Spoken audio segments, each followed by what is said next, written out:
budget itself. And under the last 4 years, the kind of project in the social sector that President William Ruto has been implementing and which now needs the resources for completion is what has made our budget high. Number one, look at the budget for infrastructure. The budget for infrastructure has really gone up and is to make sure that there's equity in terms of infrastructure across our country. So roads are going on in every part of our region. Look at the investment that we have put in the health sector, universal health coverage, primary health care, 19 billion. All that Kenyans need to do in the primary health care to get the equity in terms of actualization of Article 43 of the Constitution, equity in health, is to make sure that every Kenyan who goes to any primary health care facility, be it public, private, faith-based, walks in and walks out. Look at the investment in education. This is the only administration that has historically filled the gap in terms of student-teacher ratio.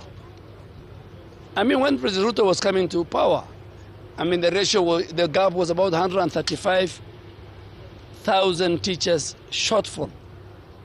As of now, I think 100,000 teachers have been employed. 23,000 classrooms have been built. I'm just giving you education and health interchangeably. Look at health. Today, 31.5 million Kenyans are registered with the Social Health Authority. Today, under the Social Health Authority, for the first time, and we are the first in Africa, people are coming to learn from us,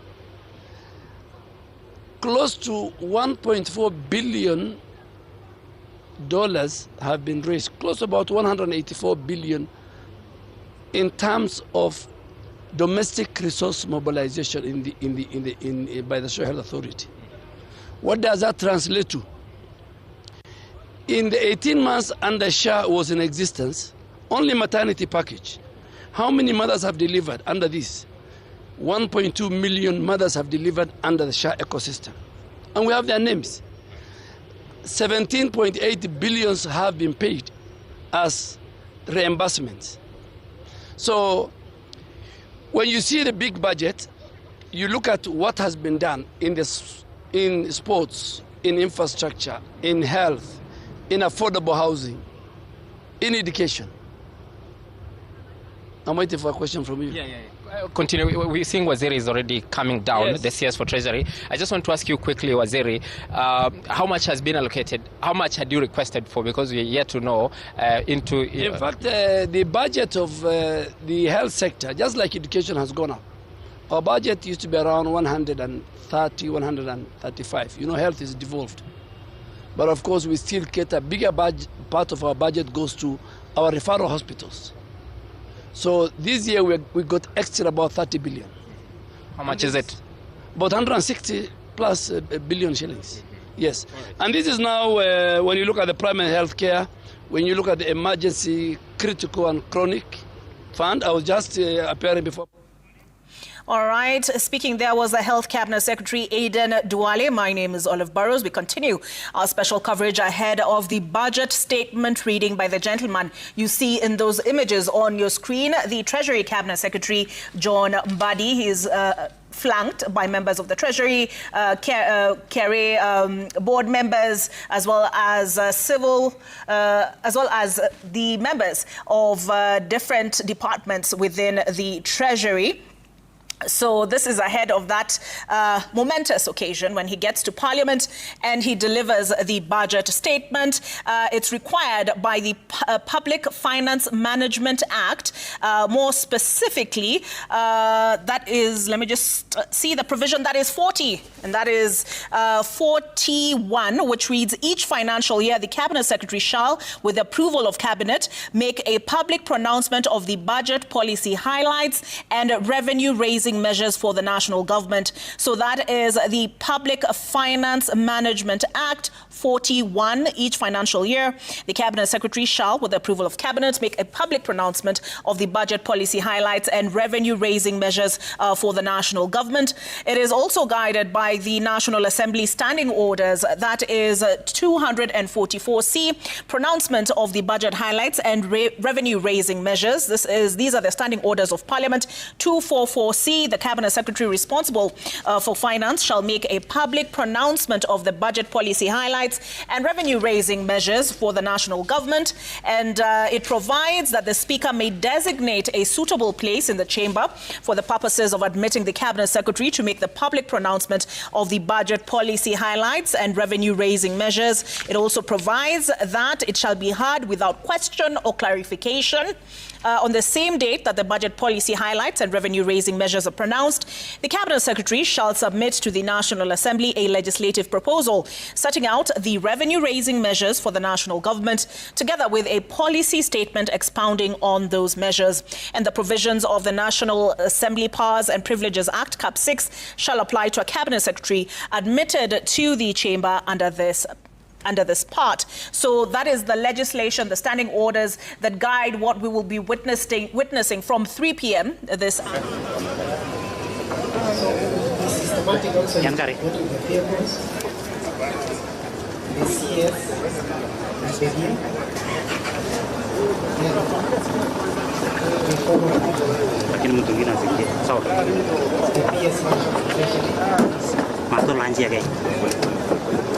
Boleh mesti cek maka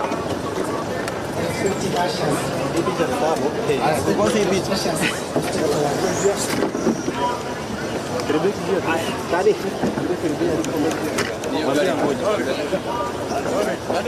Wah, mungkin masih pandai. Bodoh soga.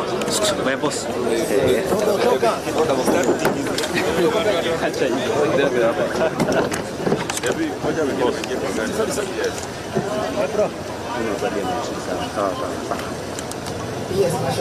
Twende mbele. Mtachome. Wewe mtu boss. Inabidi umeshuka. Sawa.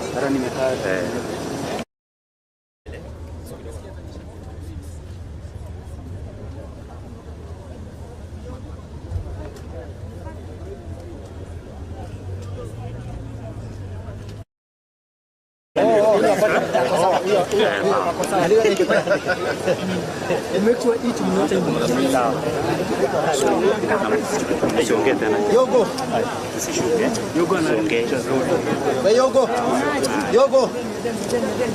Relax bwana, wacha kuniita kama relax. Unajua kila mtu mkubwa. Kila mtu ni mkubwa hapa.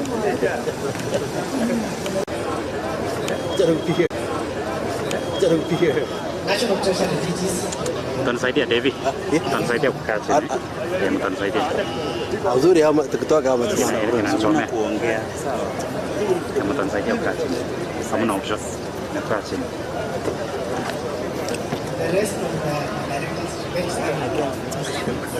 on any other additional taxes on M-Pesa transactions. I know M-Pesa has been a huge one for people, but part of what they also highlight in terms of relief, they say exemption of dependents' pension benefits from taxation. So they say the bill proposes that pension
Tunasukuma media so yote tunasukuma.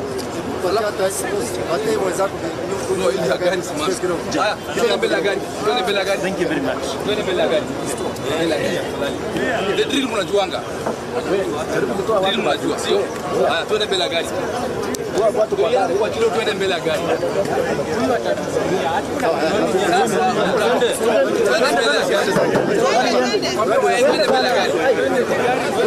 Usisukumane. Twende bwana, twende. Twende mbele ya gari. Kamera wapate. Afadhali tembelea kando kando. Kando kando.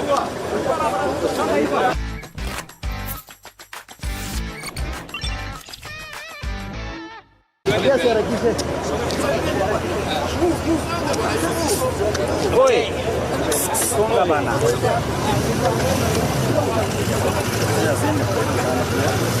Yes,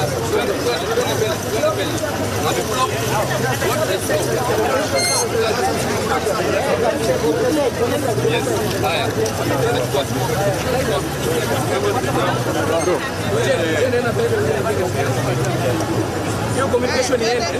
Haya. Vile isonge. Sasa tena maji ni usikanyage.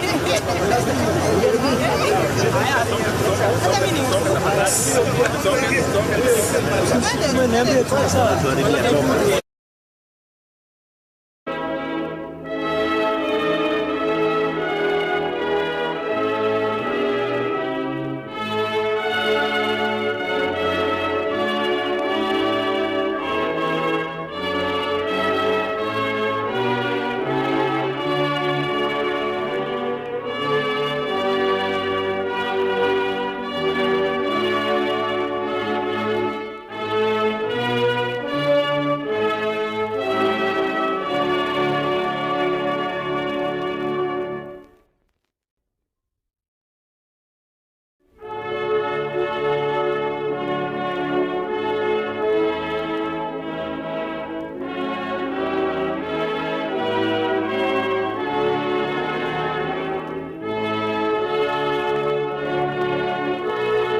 Kijana.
A ritual, but it is something that the Kenyans are actually appreciating, and they know this will affect my bottom line, it will affect my take home, my disposable income.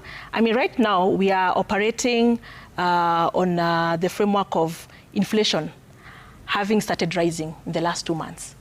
Now, in the same last 2 months, for the first time, the proportion of transport in the calculation of the inflation has gone up and has been included in the basket of items to be included in inflation calculation. And it all began, of course, when the fuel prices went up, and of course the cost of transport went up. So public transport has gone up. Who goes with the public transport? It is Wanjiku and Ouma and you and me who actually are able to utilize transport. So with that in place, then we know if inflation is going up, the cost of living ultimately is going up. And it's going up at an increasing rate. When we started this financial year, 2025-2026, the inflation had actually been contained. We were operating within the 3%, 3 points. Now we have gotten to 6 points. Now, it means that there's that compounding effect of the cost of living. All right, so Olive, even as you speak on the cost of living, we have that image there on your screen of the Treasury Cabinet Secretary, John Mbadi, having arrived at Parliament's precincts. And as you saw earlier, we are fully covered there. We have Emmanuel on the ground, Melita Oleteges, as well as Stephen Leto. I see the leadership of Parliament is also joining in to take that commemorative picture with the Cabinet Secretary. This is ahead of his delivering the budget statement 2026-2027. And there we have, all right, we have Junet Mohammed there. I see Silvana Sosore is also present there, the Deputy Speaker as well. So they will take their pictures ahead of his making his way into Parliament. I know, Olive, I was asking you, is it relatable? Whatever he's doing today, is it relatable to the man on the ground? But Rachel, let me come to you now.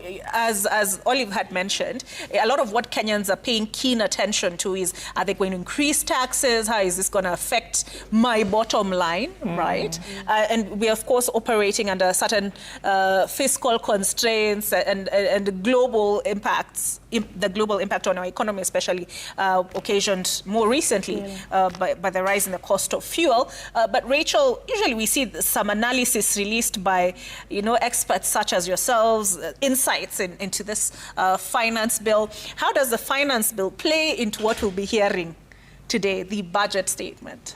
All right, thank you, Olive, for that. So the finance bill contains the revenue-raising measures that the government wants to undertake to finance the budget. Remember, even as we're looking at this big number of the 4.8, we expect KRA to correct about 2.9.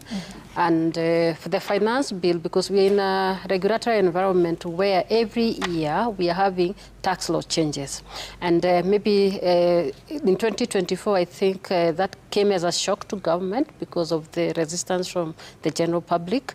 And so what we are seeing now in 2026, we don't have many revenue-raising measures, but the finance bill is over-concentrated on tax administration, empowering the KRA to be able to collect more tax. So how the finance bill plays into this is it will assist the National Treasury to collect the taxes. When I listened to the CS talk about it, the finance bill, he said he wants to collect 120 billion out of this finance bill. The only issue that has been where he has put a number is a tax amnesty, where he said he intends to collect 30 billion. So it's not very clear where the balance of the 90 billion will come from, because when I look at this finance bill, it is very heavy on tax administration and not on revenue-raising measures. Yeah. Interesting. Yeah. Do you share the same perspective, Alex? Yes. So I think from the past, we've seen, raising taxes has not been very welcomed. And I think we're getting to the point where government has said one of the measures they want to do is expand the tax base. So I think you're right to say that, yes, the administration is one of the, revenue administration is one of the key things that KRA is going to do, make it more efficient, empower KRA to be able to do their work more efficiently, use more technology to be able to reach more people. But then, raising taxes is not working, so expand the number of people who should be paying taxes. So if you can't take the increase, then you expand who's paying. So instead of 5 people paying, if you're able to get it to 10 people paying, then essentially you're following the canons of tax, where equity is one of the canons there. So saying, can you bring in more people to pay taxes? Yeah. Well, that's interesting to hear. Good to hear, I suppose, for many. But if you can perhaps just look at some of what was contained in the highlights. I was reading earlier the bit about. Let's start with.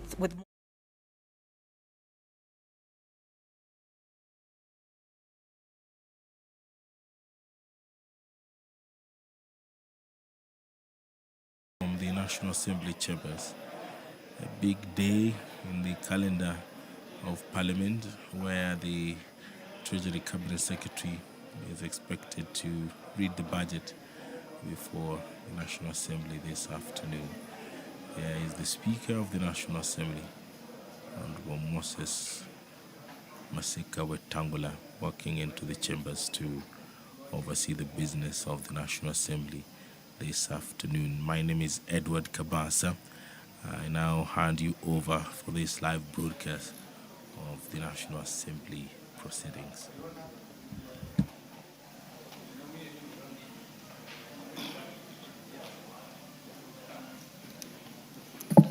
Waheshimiwa, tuombe. Ewe Mwenyezi Mungu ambaye kwa hekima na wema wako umetoa nyadhifa za viongozi na mabunge kwa ustawi wa jamii na utawala wa haki wa wanadamu, tukusihi utazame kwa neema nyingi sisi watumishi wako ambao wameridhika kutuita tutekeleze shughuli muhimu za jamhuri yetu. Tunakuomba uteremshie baraka zako sisi tuliokutanika hapa, na utujalie tuyatende na kufikiria mambo yote atakayofikishwa mbele yetu kwa njia ya haki na uaminifu, ili utukufu na sifa zako siendelezwe, na ili kustawisha amani, ufanisi na heri ya nchi yetu na wale ambao haja zao umezikabidhi mikononi mwetu. Amen.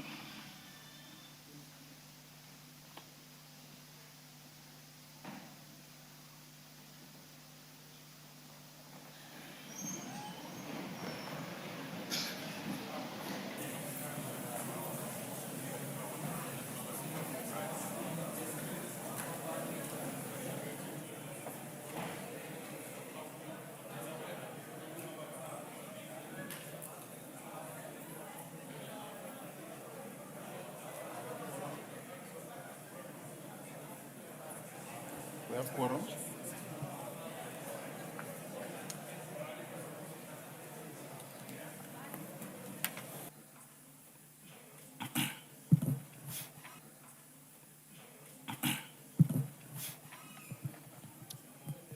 Honorable members, I have a communication on the appointment of additional senators to the Mediation Committee on the Cooperative Bill, National Assembly Bill number 7 of 2024. Honorable members, you recall that on Tuesday, 9th June 2026, I notified the House of the appointment of 5 senators to the Mediation Committee on the Cooperative Bill, National Assembly Bill number 7 of 2024. I wish to inform the House of the appointment of 4 additional senators to the said Mediation Committee. They are Senator Daniel Kitonga Manzo MP, Senator Professor Margaret Jepkoech Kamar EJH MP, Senator Hamida Ali Kibwana MP, and Senator Betty Batuli Montet MP.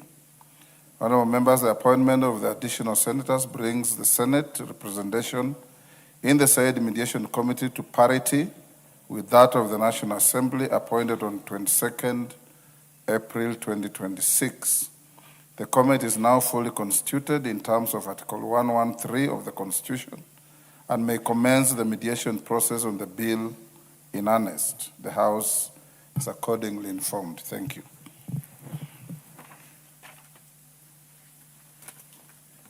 Next.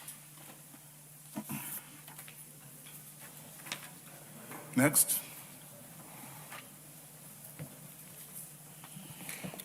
Order number 3, messages.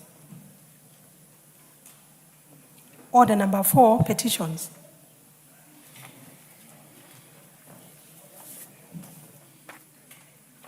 Members on their feet, take your seats.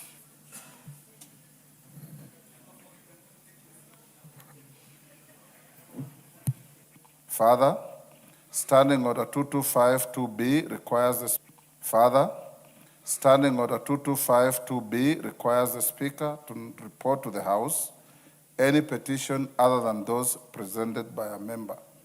In this regard, honorable members, I wish to report that my office has received a petition from Mr. Emmanuel Kelly Ojo, identification number 2607, calling for the establishment of a national police firearms digital detection and tracking system.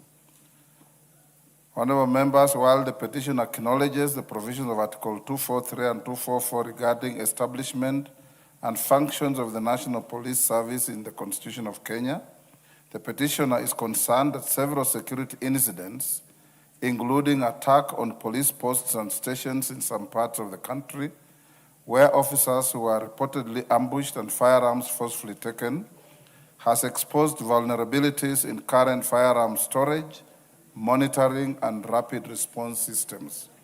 Honorable members, the petitioner contends that the theft or unauthorized removal of police firearms places police officers at heightened operational risk, endangers civilians, and undermines public confidence in national security institutions.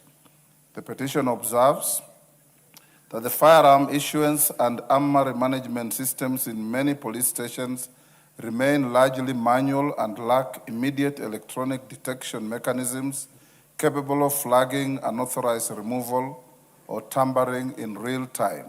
Further, the petitioner notes that there is presently no mandatory nationwide encrypted and automated alert system that instantly notifies command structures upon irregular firearm movement, thereby delaying rapid response and recovery efforts. Honorable members, the petitioner therefore prays that the National Assembly intervenes to amend the National Police Service Act, the Firearms Act, and related legislation to establish a secure national digital firearms detection and tracking system within the National Police Service. This, the petition asserts, must include biometric controlled smart armories, encrypted real-time tracking and alert mechanisms, safeguards for operational confidentiality, dedicated budgetary support and statutory protections to ensure officers are not unfairly held liable for systemic technological failures. Honorable members, having established that the matters raised in the petition fall within the authority of this House and that they are not pending before any court of law or constitutional body, I hereby commit the petition to the Public Petitions Committee for consideration pursuant to the standing orders of the House. The committee is required to consider the petition and report its findings to the House and the petitioner in accordance with Standing Order 2272. I thank you. Yes, KJ? I thank you, Mr. Speaker, because our standing orders do allow for comments to petitions. And Mr. Speaker, what has been brought forward, though it goes to the petition committee, it also does involve the committee led by Honorable Tongoyo, and it also speaks to some issues in the Committee for Communication. That today's technology, Mr. Speaker, allows for effective tracking, and we must thank the petitioner for bringing this to the House. And Mr. Speaker, it is to request your office to allow for some engagement with the Committee on Communication and also some engagement with the Committee for Internal Security led by Honorable Tongoyo so that we may be able to put our word on this petition. But Mr. Speaker, Dagoretti South, having suffered some brunt of this theft of police equipment and attack on police stations, also sees some input, some interest in this petition, Mr. Speaker, and we must thank the petitioner, even as this goes to the petition committee. It is a new world, Mr. Speaker. It is requiring for us to make use of available technology, even in public policing and in security. So, Mr. Speaker, we must thank the petitioner for this petition, and I hope that my committee and that committee of Honorable Tongoyo shall be involved in prosecuting this petition. I thank you, Mr. Speaker. Thank you. Yes, Milemba.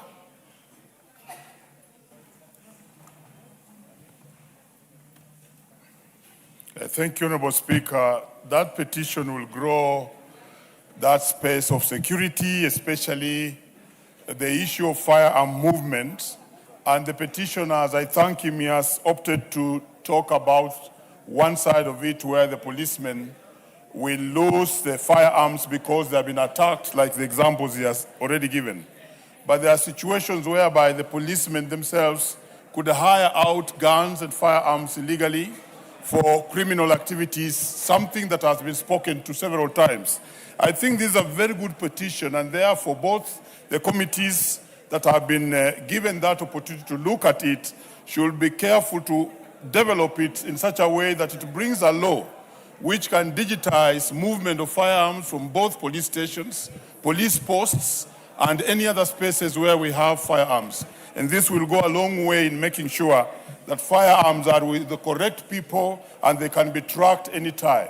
Honorable Speaker, yesterday I was at Kenyatta National Hospital and I noticed they have digitized everything. They can see the money movement, the movement of patients, and virtually everything is now digital.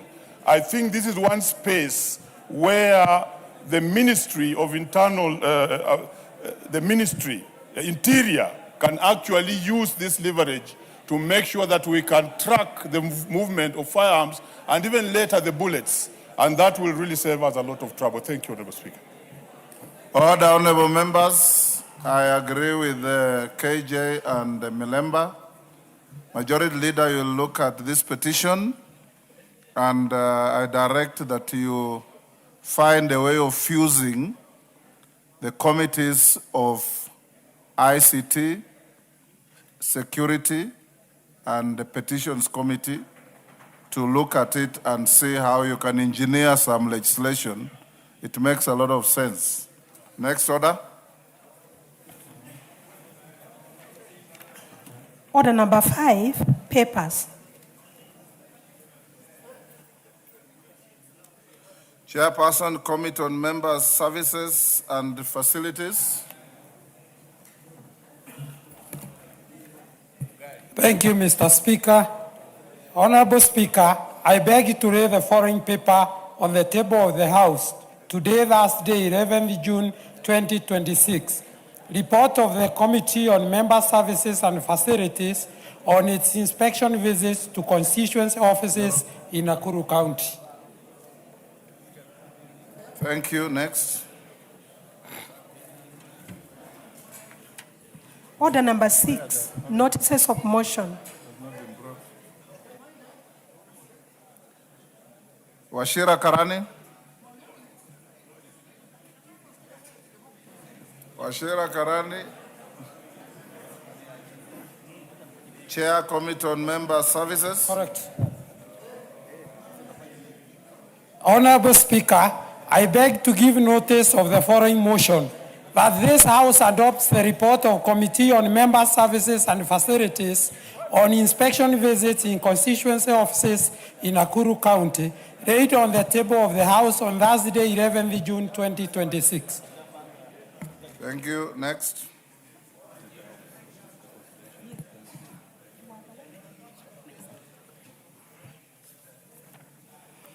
Order number 7, questions and statements. Majority Leader.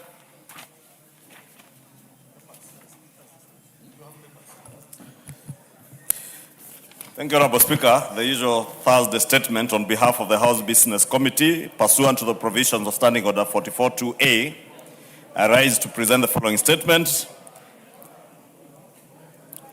Honorable Speaker, the House Business Committee met on Tuesday, 9th June 2026 to prioritize business for consideration during the week and the business coming before the House in the following week. Honorable Speaker, as members may have noticed from the order paper today, the House Business Committee approved very light business for the sitting. This is intended to allow the Cabinet Secretary for the National Treasury and Economic Planning, Honorable FCPA, John Mbadi, EGH, to make a public pronouncement of the budget highlights and revenue-raising measures for the national government for the financial year 2026-2027, commencing at 3 p.m. Honorable Speaker, with regard to business scheduled for Tuesday next week, the House is expected to undertake the following business. 1, the second reading of the following bills. 1 is appropriation bill of 2026. 2 is a finance bill of 2026, if public participation will have been concluded on this bill. 3 is a sovereign wealth fund bill of 2026. 4 is the Central Bank of Kenya Amendment Bill of 2026. 5 is the Kenya Revenue Authority Amendment Bill of 2026. 6 is the Plant Protection Bill of 2025. And 7, the Competition Amendment Bill of 2026. And just to remind the Chair Finance and the Chair Agriculture that we are still waiting for them to table the reports of those two bills. That's the Plant Protection Bill from the Chair Agriculture and the Competition Amendment Bill from the Chair Finance. 2, Honorable Speaker, there will be committee of the whole House on the following bills. The consultations were coming from the corner where the Honorable Mwengi Mutuse is seated. And when there's a cabinet secretary or cabinet secretaries in the House, you never know what Mwengi Mutuse could be planning.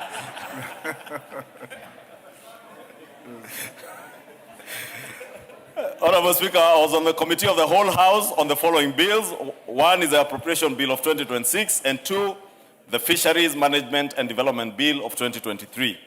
Honorable Speaker, debate will also be undertaken on the following motions. 1, report on inspection visit to the East African Science and Technology Commission and the East African Health Research Commission. 2 is report of the Kenya delegation to the 151st Assembly of the Interparliamentary Union, IPU, and related meetings. 3 is a second report on the status of reports on petitions and resolutions. 4, report on consideration of a petition regarding the proposal to amend the Consumer Protection Act. 5 is report on the audited financial statements of selected state corporations in the roads and transport sector. And 6 is the 8th report on audited financial statements of 6 state corporations.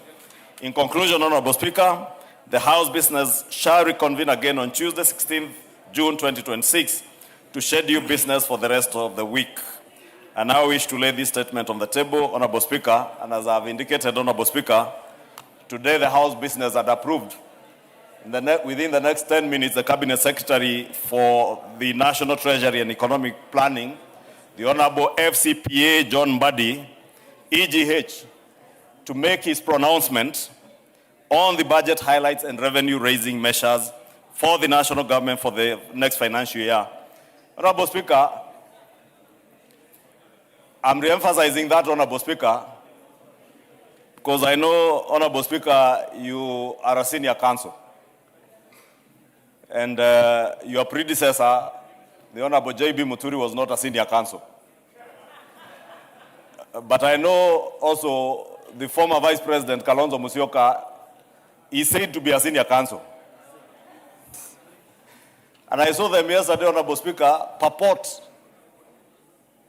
together with other people out there, that the Cabinet Secretary was coming to read out the budget.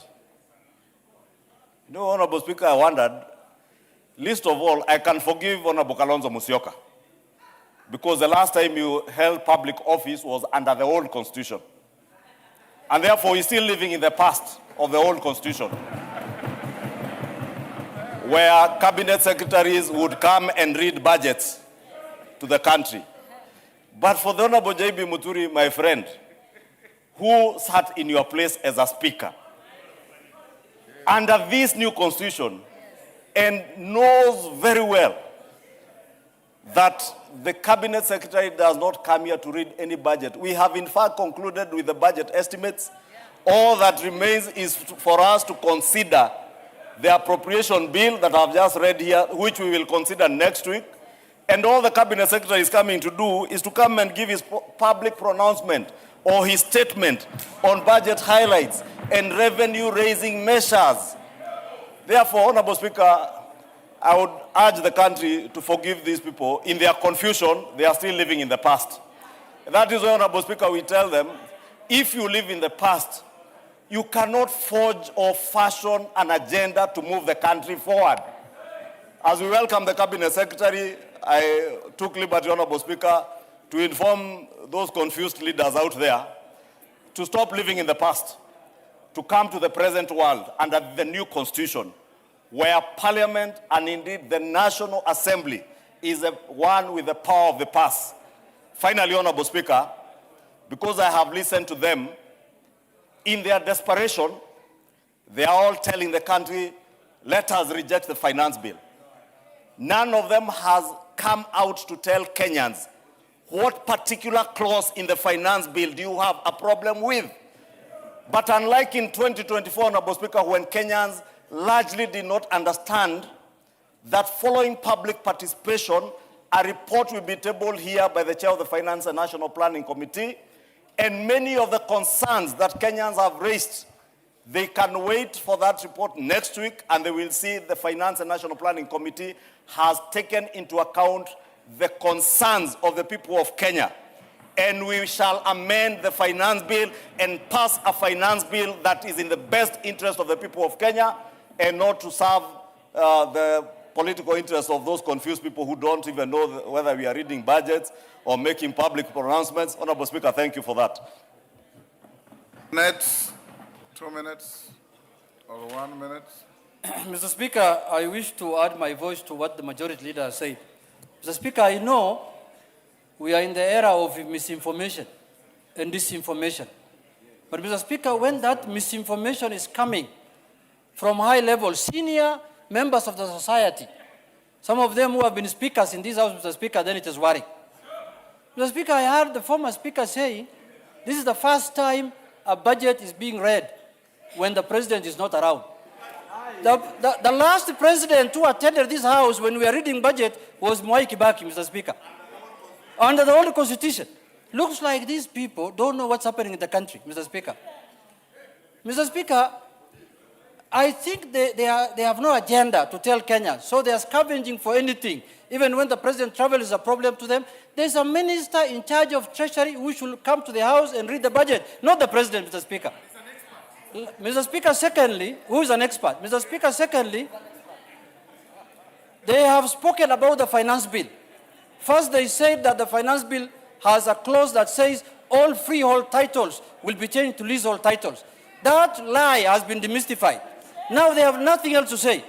Lastly, Mr. Speaker, I want to remind the House and Kenyans that the person who is coming to read the estimates today is the former chairman of ODM. Can you repeat after me? ODM. Can you repeat after me? ODM. Thank you very much. Order, honorable members. Order. Junet, you are out of order for conducting an illegal choir on the floor of the House. Honorable members, order.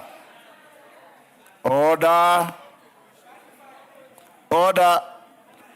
Honorable members, for avoidance of doubt, the point made by Honorable Junet and Honorable Ichungwa, the President of the country is under no obligation to attend Parliament on the day when the Cabinet Secretary for Treasury and Planning comes not to read a budget, but to make a statement and give to the country his revenue-raising measures. Indeed, if the President chose to come, which he can, he will sit in the Speaker's row. He will not sit where I'm sitting, where he comes to sit to address the House. So there is no such thing as a crisis because the President is out of the country. Budget is a preserve and an activity of National Assembly, exclusively. Exclusively. Next order.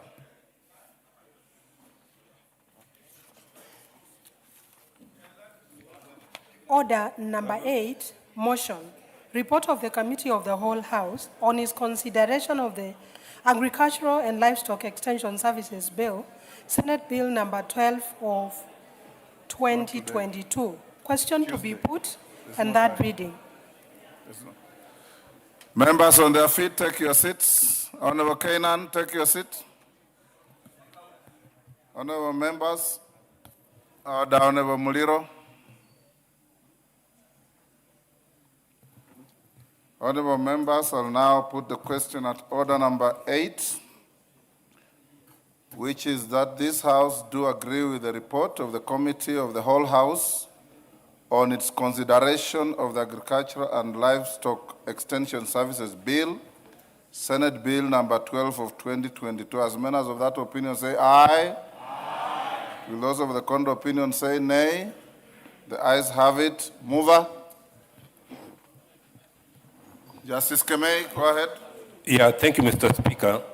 On behalf of the Chairman of the Agriculture Committee, I beg to move that the Agricultural and Livestock Extension Bill, Senate Bill number 12 of 2022 be now read a third time.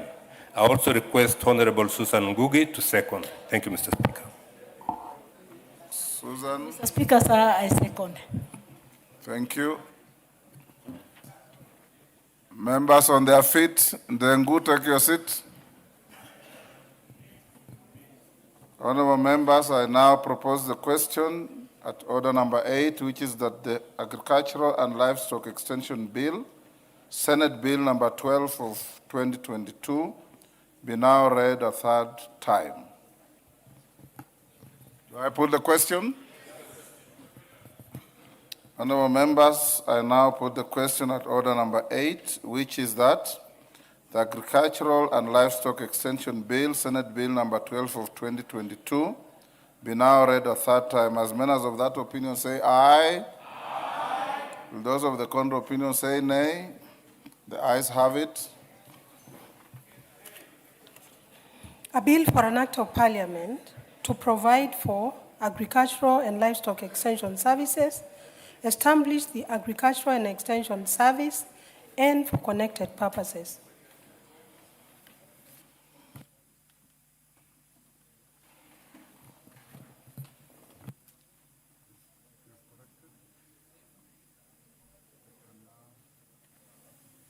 Majority Leader, is now 3 o'clock. Will you search, find, and bring to the chamber the CS for National Treasury and Planning?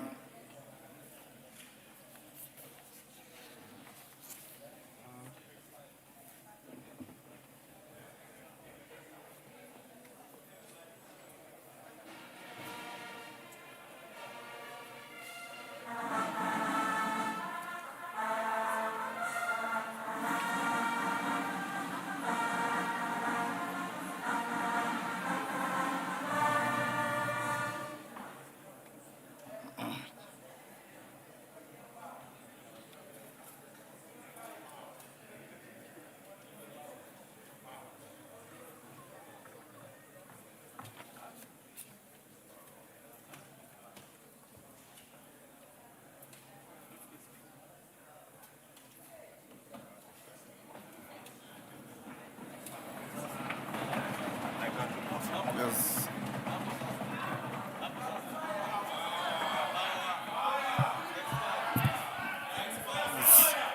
Yes, order. Majority Leader. Honorable Speaker, as you directed, I did not have to search for the minister. He was well within the principles of Parliament and on time. Honorable Speaker, it is now my pleasure and honor to present to the House and to the country, and to yourself, Honorable Speaker, the Minister for the National Treasury and Planning, FCPA, John Mbadi, expert. Hold on, Minister. Take your seat. Honorable members, I have a short communication in relation to this agenda on order paper. Honorable members, as you are aware, the Cabinet Secretary for the National Treasury and Economic Planning is to make the public pronouncement of the budget highlights and revenue-raising measures for the national government for the financial year 2026-27 and the medium term during this afternoon sitting. In this regard, and in accordance with the standing orders, I have designated a suitable place in the chamber for that purpose. Honorable members, it is in the tradition of this House to recognize invited guests seated in the galleries of our hallowed chamber. I therefore wish to recognize the presence of the following members of the Cabinet. Honorable Kipchumba Murkomen, EGH, Cabinet Secretary for Interior and National Administration. Honorable Geoffrey Ruku, Cabinet Secretary for Public Service, Human and Capital Development and Special Programs. Honorable Soipan Tuya, EGH, Cabinet Secretary for Defense. Honorable Alice Wahome, EGH, Cabinet Secretary for Lands, Public Works, Housing and Urban Development. Honorable Aden Duale, EGH, Cabinet Secretary for Health and Majority Leader Emeritus of this House. Honorable Julius Migos Ogamba, EPS, Cabinet Secretary for Education. Honorable Mutai Kagwe, EGH, Cabinet Secretary for Agriculture, Livestock Development, a former colleague of mine in the Senate and my yearmate at the University of Nairobi. The Honorable Salim Mvuria, EGH, Cabinet Secretary for Youth Affairs and Sports. The Honorable Opio Wandai, EGH, Cabinet Secretary for Energy and Petroleum and Minority Leader Emeritus of this House.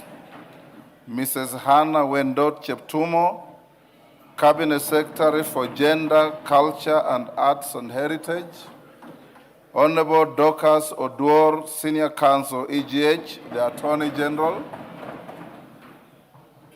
Mrs. Mercy Wanjao, EGH, Secretary to the Cabinet. Honorable members, I also acknowledge all principal secretaries and the accompanying officials. I accord special recognition to the principal secretaries for the National Treasury and Economic Planning, Dr. Chris Kipto, CBS, Mr. Cyril Odede, and Dr. Boniface Makoha, who work closely with the Cabinet Secretary for the National Treasury and Economic Planning. Honorable members, we are also joined by the following judges of the Superior Courts. Honorable Justice Hilary Chemitei, Judge of the High Court. Honorable Justice Mohammed Kulo, Judge of the Environment and Land Court. Honorable Justice Onesimus Macau, Judge of the Employment and Labor Relations Courts. They are accompanied by the Deputy Chief Registrar of the Judiciary, Mr. Paul Ndemo, OGW. I also wish honorable members to recognize the heads and members of the constitutional commissions and independent officers, as well as the leadership of state corporations who are in attendance. I further wish to recognize the distinguished members of the diplomatic corps and who have graciously joined us for this event. I also acknowledge the presence of the chairperson of the Council of Governors, His Excellency FCPA Ahmed Abdullahi, EGH, Governor of Wajir County. Honorable members, on behalf of the House, I extend a warm welcome to all our invited guests. The National Assembly is honored by your presence on this auspicious occasion. Your continued partnership and support to the work of Parliament is duly noted and valued. Honorable members, I now interrupt the business of the House to allow Honorable FCPA John Badi, EGH, the Cabinet Secretary for the National Treasury and Economic Planning, also former leader of the minority party in the National Assembly, to make public pronouncement of the budget highlights and revenue-raising measures for the national government for the financial year 2026-2027 and the medium term. The Cabinet Secretary for the National Treasury, Honorable FCPA John Bandi, EGH, you may now proceed with your afternoon job.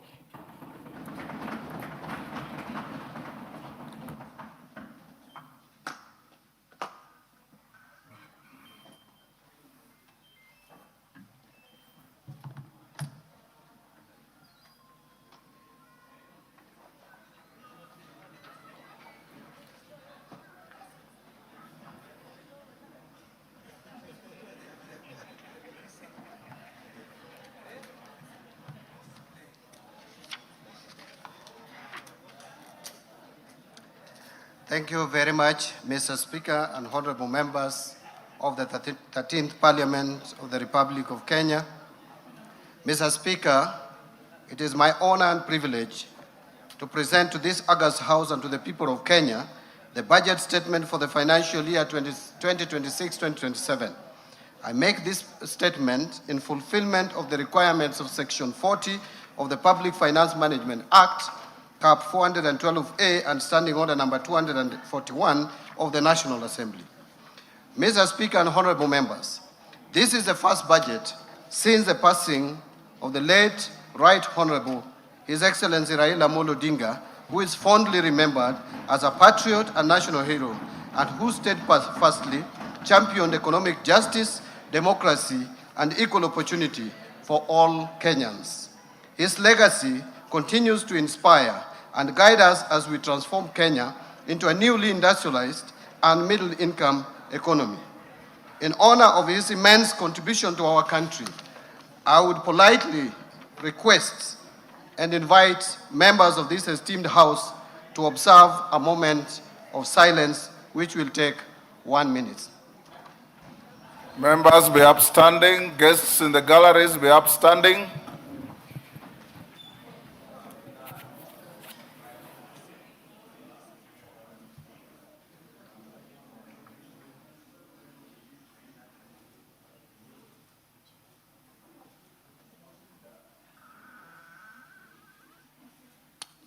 Thank you very much.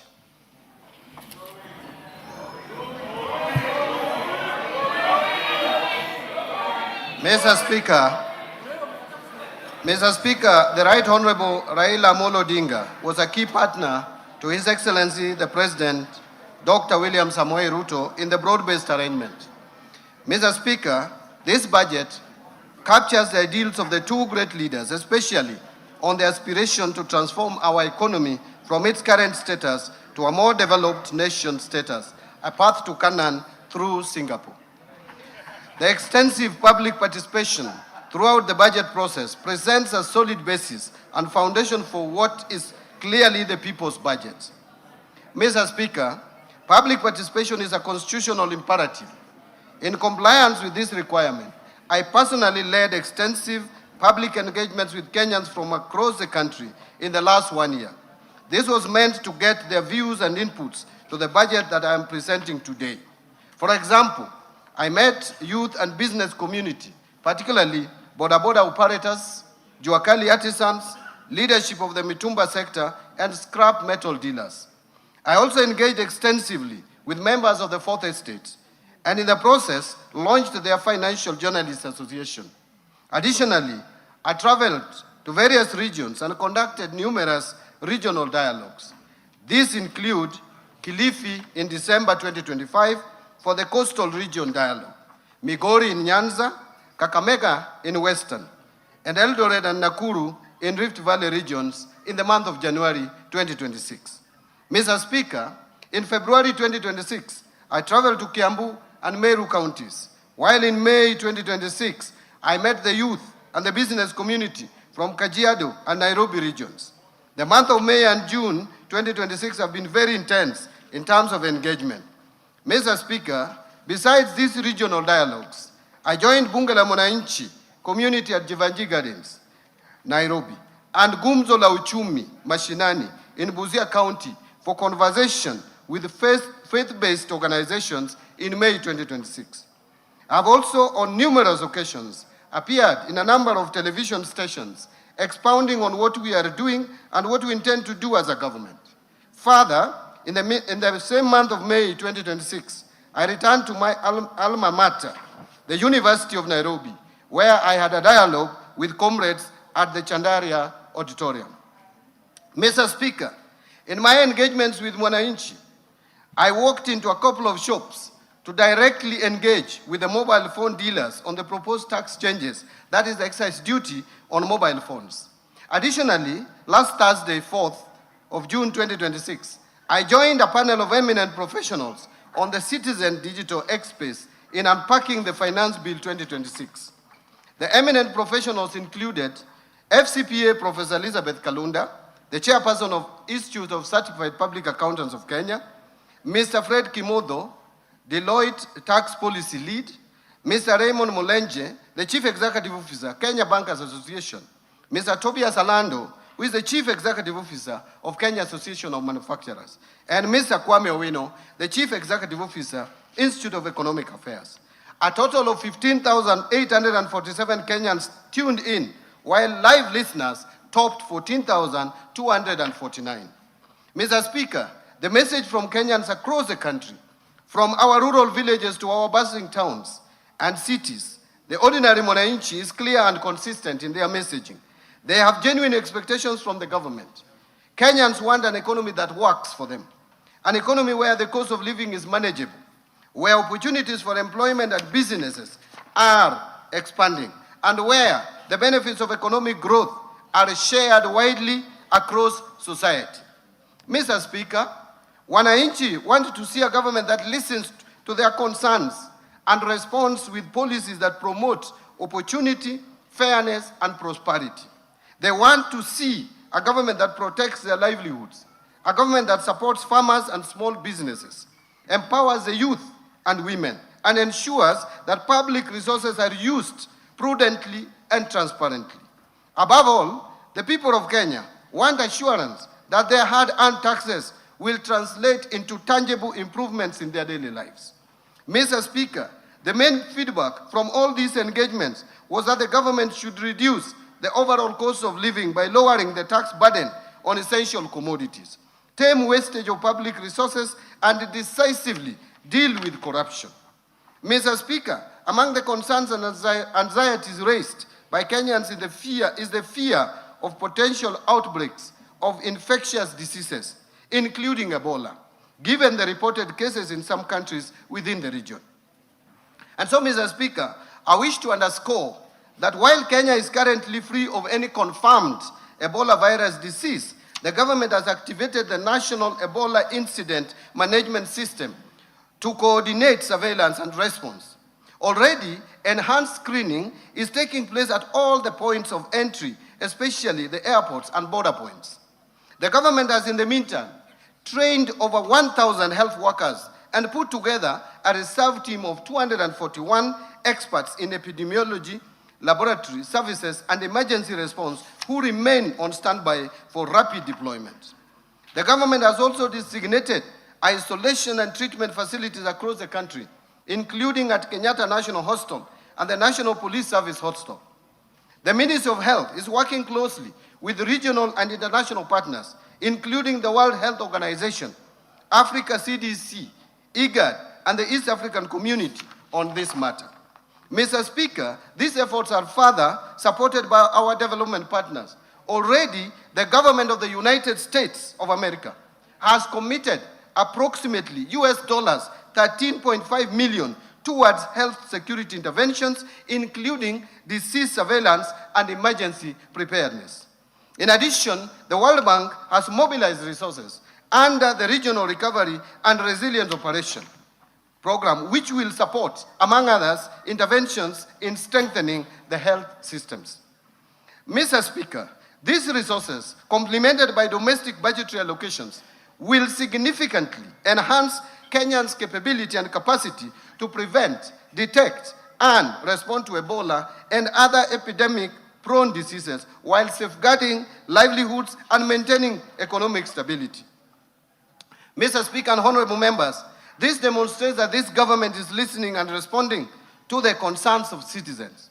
On other concerns Kenyans raised with me during the public engagements I highlighted above, I will be elaborating on interventions that the government is putting in place to cushion Kenyans and improve their livelihoods. Mr. Speaker, the budget for financial year 2026-2027 will prioritize various interventions under the bottom-up economic transformation agenda that promote private sector-led growth, expand employment opportunities, and enhance delivery of public services while preserving fiscal sustainability and building resilience against emerging economic challenges. Mr. Speaker, this budget is being presented at a time of heightened global uncertainty arising from the ongoing conflict in the Middle East. The conflict has disrupted global commodity markets and supply chains, weakened investor confidence, and tightened financial conditions. These developments have heightened risks to growth and inflation, increased pressure on public finances, and created uncertainty in global markets.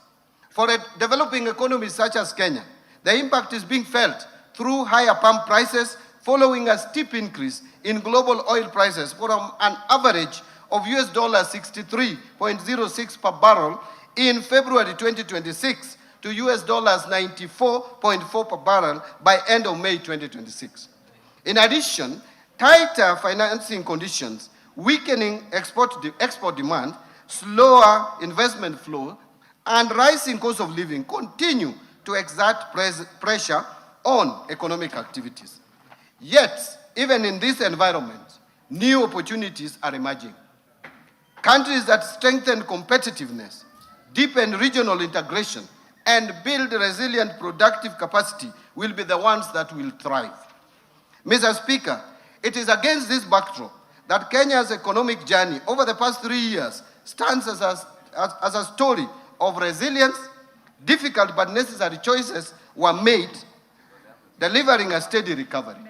Faced with significant domestic and external pressures and shocks, the government took difficult but necessary decisions to restore macroeconomic stability, strengthen public finances, and lay a firm foundation for sustainable growth. Mr. Speaker and honorable members, the hard decisions are bearing fruits. Under the bottom-up economic transformation agenda, we have recorded clear gains. First, the Kenyan economy has remained resilient and registered an average rate of 5% in the period of 2022 to 2025, outperforming the average global growth rate of 3.4% and that of sub-Saharan Africa of 4.1%. Importantly, macroeconomic stability has been preserved. Confidence in our economy has actually strengthened, and the foundation for sustained growth are now firmly in place. Macroeconomic fundamentals such as inflation and exchange rate have strongly rebounded and are projected to remain stable. Interest rates have declined, supporting growth in private sector credit from the banking industry. We have also accumulated the highest levels of official foreign exchange reserves of US dollars 13.2 billion, which is equivalent to 5.6 months of import cover by May 2026, providing adequate cover and a buffer against short-term domestic and external shocks. Mr. Speaker, let me mention some of the key achievements. Since the rollout of better or bottom-up economic transformation agenda, the agriculture sector has registered key gains that include the following: reduced fertilizer costs through government subsidy programs, increased marketed agricultural production, expanded food security interventions, and strengthened farmer support services targeting both smallholder and commercial farmers. Specifically, fertilizer disbursements under the fertilizer subsidy program have increased substantially to 21.3 million bags in 2025 from, listen to this, 1.4 million bags disbursed in 2022. While the cost of a 50-kilogram bag of fertilizer declined from 7,500 shillings per bag to 2,500 shillings per bag. As a result of this, farmers realized estimated savings of approximately 105 billion shillings over a 2-year period, enabling increased investment in production. Agricultural production has increased significantly between 2022 and 2025. For example, maize production almost doubling to 67 million bags in 2025 from 34 million bags in 2022. While maize imports have declined substantially to 3.3 million bags from 9.9 million bags over the same period, reflecting improved domestic efficiency. The increased production contributed to a decline of retail prices of a 2-kilogram packet of maize flour from an average of 250 shillings to an average of 165 shillings over the same period.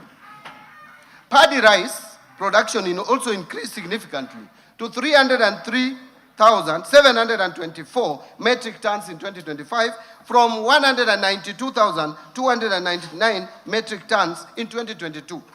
To support expanded cultivation, the area under rice production in public irrigation schemes increased from 48,324 acres to 71,624 acres.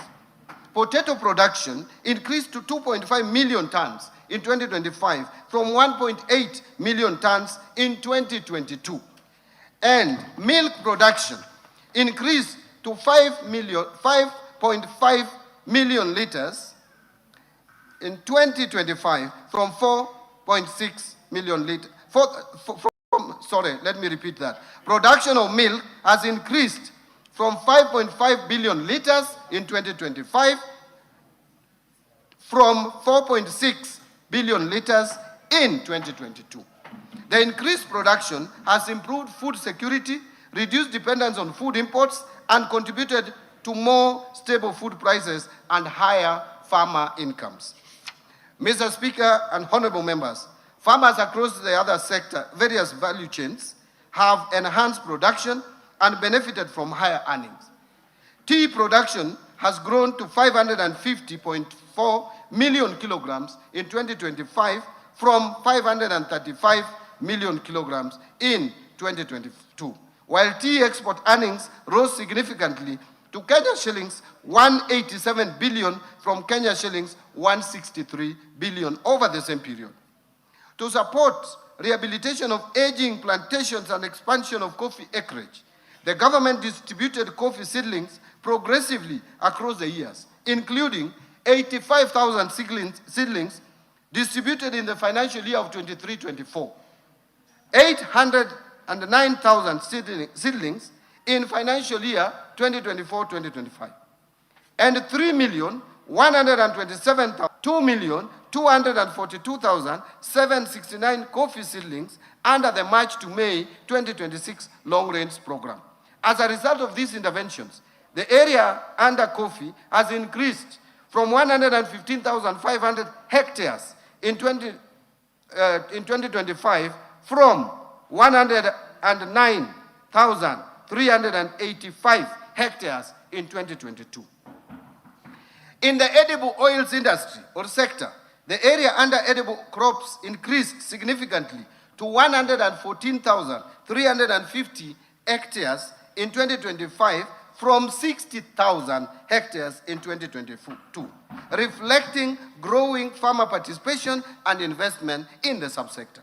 Further, Mr. Speaker, interventions under the sugar sector has led to significant growth in both cane production and processing capacity, with the area under sugarcane cultivation increasing by 19.4% and national sugar production rising to 815,454 metric tons in 2024 from 472,773 metric tons in 2022. Mr. Speaker, having spoken about agriculture, and you can see the kind of improvement that has taken place in agriculture, let me now turn to healthcare. Access to healthcare has expanded substantially through far-reaching reforms aimed at strengthening primary healthcare, improving service delivery, and ensuring sustainable health financing. A total of 31.2 million Kenyans are now registered under the Social Health Authority, compared to about 8 million under the defunct National Hospital Insurance Fund, while 228 primary care networks have been established and operationalized. A total of 107,831 community health promoters have been recruited and trained, while 16,810 medical interns have undergone internship, bringing healthcare services closer to communities. Mr. Speaker, the government recognizes the critical role the contracted healthcare facilities play in the delivery of healthcare services to Kenyans. It is with this in mind that the government in the current financial year of 25-26 allocated 4 billion for settlement of outstanding National Hospital Insurance Fund pending bills. And going forward, we will settle the balance of the bills that are owed under the defunct National Hospital Insurance Fund and which span over the years. Mr. Speaker, this allocation is specifically designated for settlement of NHIF pending bills owed to contracted health care facilities in accordance with the presidential directive that prioritized the clearance of outstanding obligations for facilities with claims not exceeding 10 million shillings. The claims earmarked for settlement under this allocation have been duly verified and adjudicated and will be fully paid before the close of this financial year, Mr. Speaker. Mr. Speaker, the government will subsequently prioritize payment of the outstanding claims exceeding the 10 million threshold once verified in the next budget. Mr. Speaker, the government has accelerated implementation of the affordable housing program to address Kenya's housing deficit, create jobs, stimulate local manufacturing, support MSMEs, strengthen county economies, and improve the quality of life for millions of Kenyans. Mr. Speaker, through the program, number one, a total of 277,281 housing units have been completed or are under implementation nationwide as at May 2026. Two, the program has also successfully aggregated demand through the Boma Yangu platform, where more than 1 million Kenyans have registered their interest in home ownership, demonstrating both the scale of housing demand and growing public confidence in the government housing agenda. And I hope they will not listen to other voices outside there. Number three, to improve living conditions for students and support the expansion of higher education, the government has packaged 177,686 students' beds for development across universities, while 22,512 institutional housing units are under construction for our disciplined forces, teachers, healthcare workers, and other public servants. Number four, the program has also created over 640,442 jobs across the housing value chain through construction activities, professional services, manufacturing, logistics, and supporting industries. And of course, these are Kenyans who would be jobless if we didn't have their housing program. And number five, under the Modern Markets program, a total of 476 markets have been packaged for development nationwide, with 354 already under implementation. This will provide dignified trading spaces and support entrepreneurship, and that is the bottom-up economic transformation agenda. Mr. Speaker and honorable members, the government continues to implement a number of interventions to empower our youth. And in particular, the government has, one, constructed 4 youth empowerment centers in Mwea, Chepalungu, Dagoretti North, and Mandera South constituencies.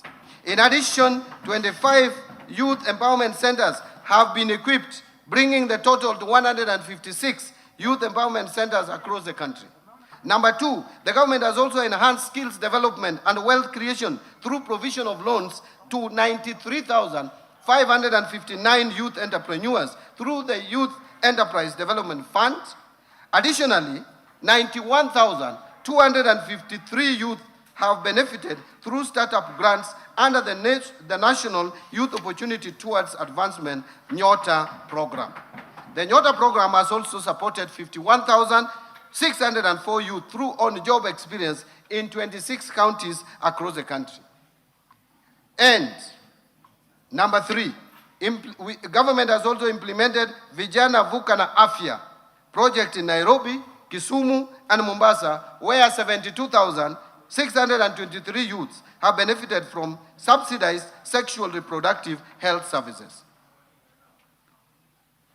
Mr. Speaker, in support of the creative economy, the government has established 3 film hubs in Dedan Kimathi University in Nyeri, and also in Bomet and in Migori counties, and fully equipped them with film production equipment. Additionally, a cinema theater has been established at Dedan Kimathi University of Technology with a capacity of 150 audiences. Further, to reach more youth, particularly in rural areas, a cinema Mashinani program has been rolled out. The government has also facilitated the production of 1,745 local and foreign films in Kenya and trained 1,847 filmmakers.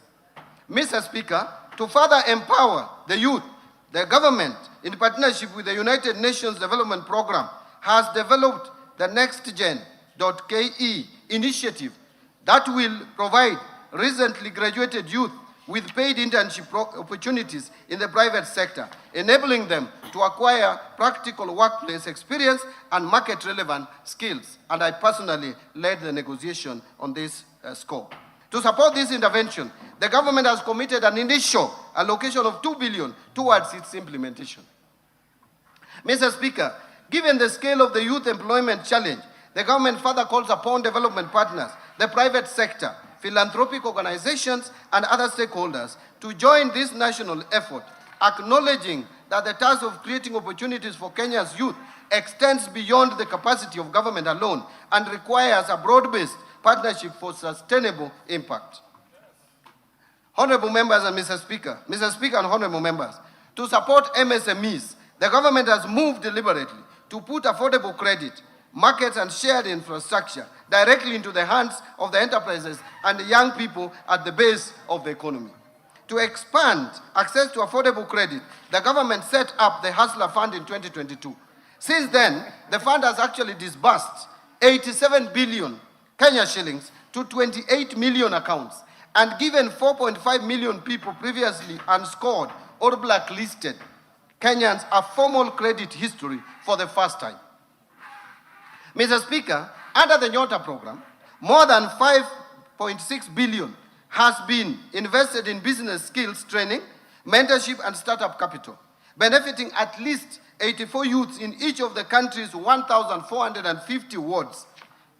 And to promote value addition, the government has equipped 214 industrial development centers in our constituencies and opened regional markets to more than 1,100 of our enterprises, creating over 23,000 direct and indirect jobs. This is the bottom-up transformation at work, and in the coming year, we will scale it further. Mr. Speaker, the sustained investment by the government since 2022 has improved infrastructure development, thereby enhancing connectivity, boosting manufacturing, facilitating trade, and enhancing access to markets and essential services. Key achievements in this sector include the following. 1, expansion of road network across the country with over 2,669 kilometers of roads constructed and more than 132,000 kilometers maintained. Number 2, increase country's installed electricity generation capacity to 3,272 megawatts as at April 2026, with additional capacity expected from the 35 megawatts Globek power plant. To improve energy security and reliability, the government has modernized substations, strengthened the national grid, reduced system losses, and enhanced regional power interconnections. As a result, 73.45 kilometers of transmission lines and associated substations were constructed, while 200 kilometers of transmission lines were energized, including the Lesos, Kabarnet, Kitui Wote, and Sondu Homa Bay lines. In addition, 330 kilometers of distribution lines and 7 associated substations were also completed. Mr. Speaker, during the same period, access to electricity expanded significantly, with the number of customers connected rising from 8.9 million to over 10.2 million Kenyans. And number 3, industrialization is currently gaining momentum, with 10 county aggregation and industrial parks constructed over the last 3 years to support value addition and create employment opportunities across the counties. Mr. Speaker, we have also invested heavily in critical social sectors and supported the vulnerable in the society. And as a result, a social protection program have been strengthened with 1.2 million vulnerable Kenyans currently supported under the Inua Jamii program, helping to improve household resilience and protect the most vulnerable members of our society. And access to education and skill development has expanded through the implementation of far-reaching reforms across the education sector, including successful implementation of the competency-based curriculum. Number 2, rollout of the student-centered funding model, through which nearly 500,000 university and TVET students have benefited from scholarships and loans based on need and merit. Number 3, recruitment of 100,000 teachers to strengthen teaching capacity and improve learner outcomes, a record in the history of any government in this country.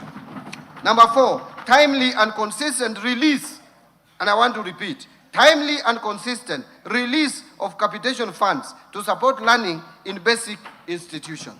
Number 5, construction of over 23,000 classrooms, and commencement of 1,600 laboratories in partnership with the National Government Constituency Development Fund, which continues to do a good job and deliver services to this country.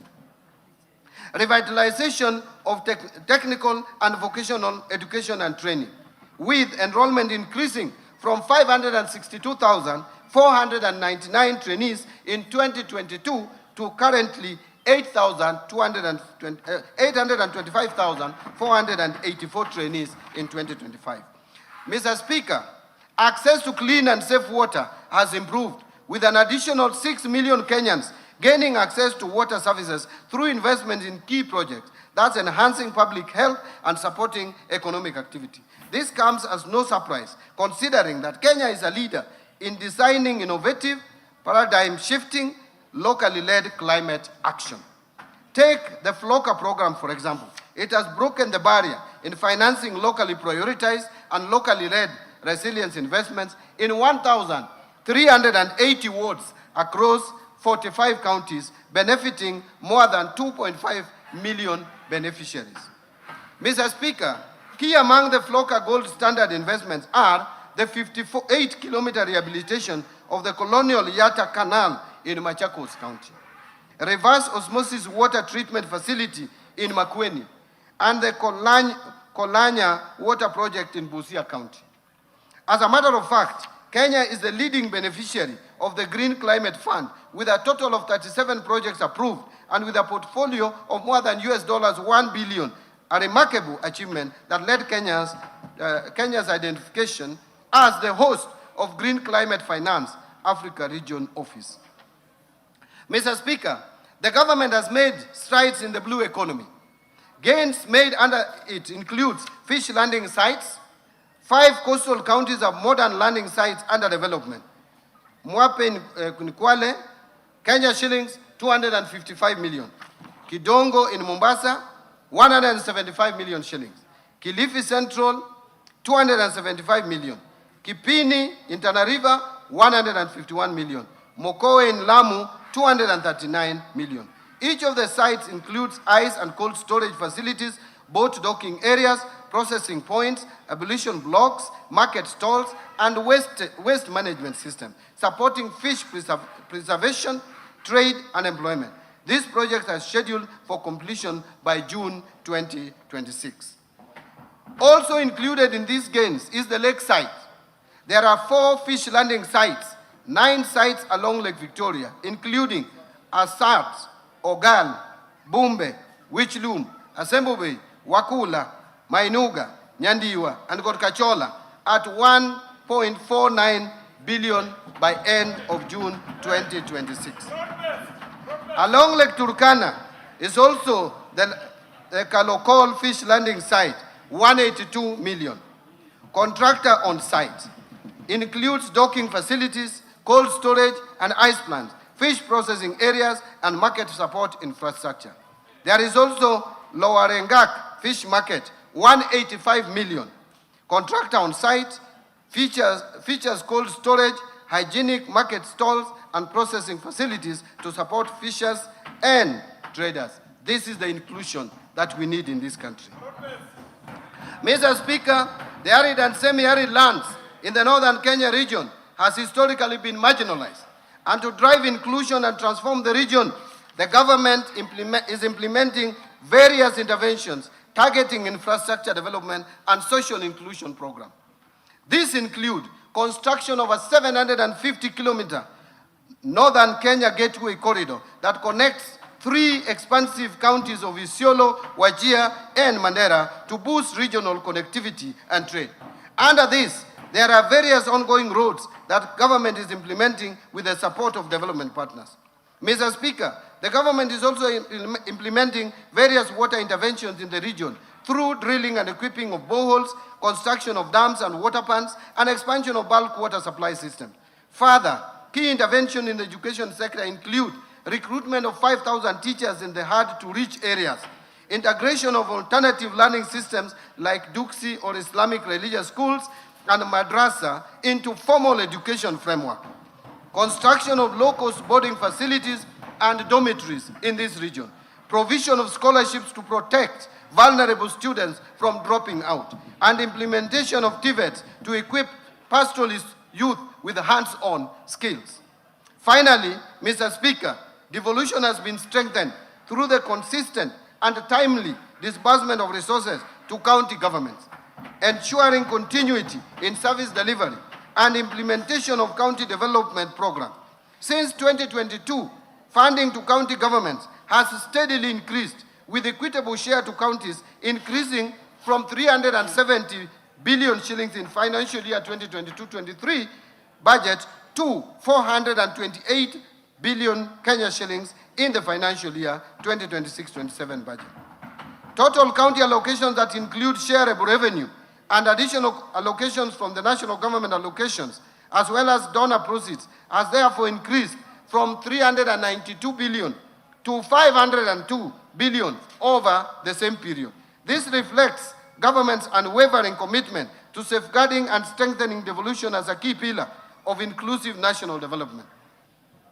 Mr. Speaker, while we take pride in these achievements, we cannot afford complacency. Global uncertainty persists, high cost of living continues to affect many households, youth unemployment persists, and climate-related shocks continue to affect livelihoods and production.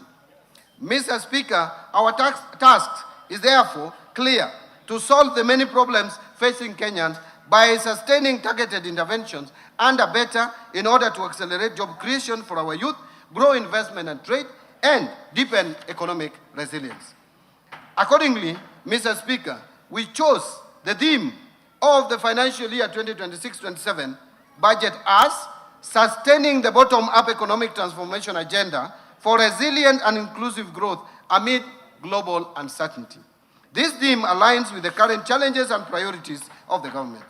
And Mr. Speaker, as we move forward in implementing the government's transformation agenda, we remain mindful of all the concerns raised by Kenyans on the prevailing fiscal environment and the need for continued prudence in the management of public resources. The current fiscal position that is characterized by narrowing fiscal space calls for careful prioritization and disciplined execution of government programs. Mr. Speaker, let me speak plainly about the fiscal reality we face. Kenya's infrastructure financing deficit stands at approximately $5 billion every year. That's about 650 billion Kenya shillings. Our development budget, while growing, cannot close that gap alone. The era of financing every road, every power line, and every dam through government borrowing and taxation is over. Not because we lack ambitions, but because we have learned from the consequences of that model: health, education, and social protection. So, Mr. Speaker, we are going to build better. We are shifting from a model where government borrows to build to enhanced use of the public-private partnership and the recently established National Infrastructure Fund in funding priority infrastructure through private sector finances. That is the foundation on which this government's infrastructure program rests. Mr. Speaker, the Rironi-Nakuru-Mau Summit Expressway stands as proof. Construction of the expressway is now underway, and Kenyans will be driving on a modern 4 to 6 lane expressway once completed. Thank you. What makes this project truly historic is not the speed of delivery, it is how it was financed. Through the participation of the National Social Security Fund, both as a debt and equity investor, alongside international investors, a major national highway is being built with Kenyan capital by Kenyan workers and for the Kenyan people. Mr. Speaker, beyond the Rironi-Nakuru-Mau Summit project, the government will continue executing an ambitious infrastructure development plan through the National Infrastructure Fund. The fund will leverage on resources from privatization proceeds from mature national assets to attract private capital, domestic pension funds, and climate finance. Mr. Speaker, the rest of my statement now will present the economic context underpinning this budget, followed by the policy priorities, fiscal framework, expenditure proposals, and taxation measures for the financial year 2026-2027. I now turn to economic policy context, and I want to speak about the global context. Mr. Speaker, This budget, as I said earlier, has been prepared amidst heightened uncertainties associated with ongoing conflict in the Middle East. The conflict has disrupted critical energy infrastructure and major shipping routes, including the Strait of Hormuz, thereby exerting upward pressure on prices of energy and food. Mr. Speaker, against this backdrop, global growth is therefore projected to slow down to 3.1% in 2026 and 3.2% in 2027, from the average of 3.4% in both 2024 and 2025. Domestic economy. Back home, Mr. Speaker, notwithstanding the challenging global environment, the Kenyan economy has remained largely resilient, and the economy grew at an average of 5% in the period 2022 to 2025, outperforming the average global growth of 3.4% and that of sub-Saharan Africa of 4.1%. This performance reflects sound macroeconomic policy management, particularly prudent monetary and sound fiscal policies, sustained structural reforms, and the increasing diversification of the economy, which has enhanced its capacity to withstand severe shocks. Mr. Speaker, in 2025, the economy grew by 4.6% compared to a growth rate of 4.7% in 2024. This growth was supported by positive growth in all the sectors. All the sectors of the economy at least registered positive growth. The outlook for 2026 has been revised downwards, however, to 5% from the earlier projection of 5.3%, reflecting the adverse impact of the ongoing conflict in the Middle East to domestic economic activities. The economy is projected to maintain the momentum in 2027 with a projected growth rate of 5.2%. So, Mr. Speaker, macroeconomic indicators remain broadly stable through the emerging external pressures, though the emerging external pressures continue to impact domestic prices. And in particular, overall inflation increased to 6.7% in May 2026 from 5.6% in April and from 3.8% in May 2025 due to higher energy prices arising from the elevated global oil prices, but remained within the target range of plus or minus 2.5% over and above 5%. Inflation is expected to remain within the target range in the near term, assuming a de-escalation of the conflict in the Middle East and supported by appropriate monetary policy actions and government interventions. Expected stability in food prices due to favorable weather conditions and the stability in the exchange rate. Mr. Speaker, in April 2026, the government has deployed targeted stabilization measures to cushion consumers from the full impact of rising global fuel prices. These interventions include use of resources in the Petroleum Development Levy Fund to subsidize the fuel pump prices. And in addition, the government lowered the VAT rate on petroleum products for 3 months from 16% to 8%. Mr. Speaker, monetary conditions have eased considerably. This follows reduction in the central bank rate from 11.25% in December 2024 to the current rate of 8.7%. And I'm happy the CBK maintained the same rate for the time being. As a result, interest rates have declined over the same period. The 91-day Treasury bill rate declined about 8.3% in May 2026 from 10.3% in December 2024. Similarly, average commercial banks lending rates declined to 14.5% in May 2026 from 16.9% in May 2025 and 17.2% in November 2024. Reflecting the decline in the lending rates, credit to the private sector expanded by 9.3% in the year to May 2026 from 2% in the year to May 2025 and a contraction of 1.4% in December 2024. The external sector remains resilient despite emerging risks.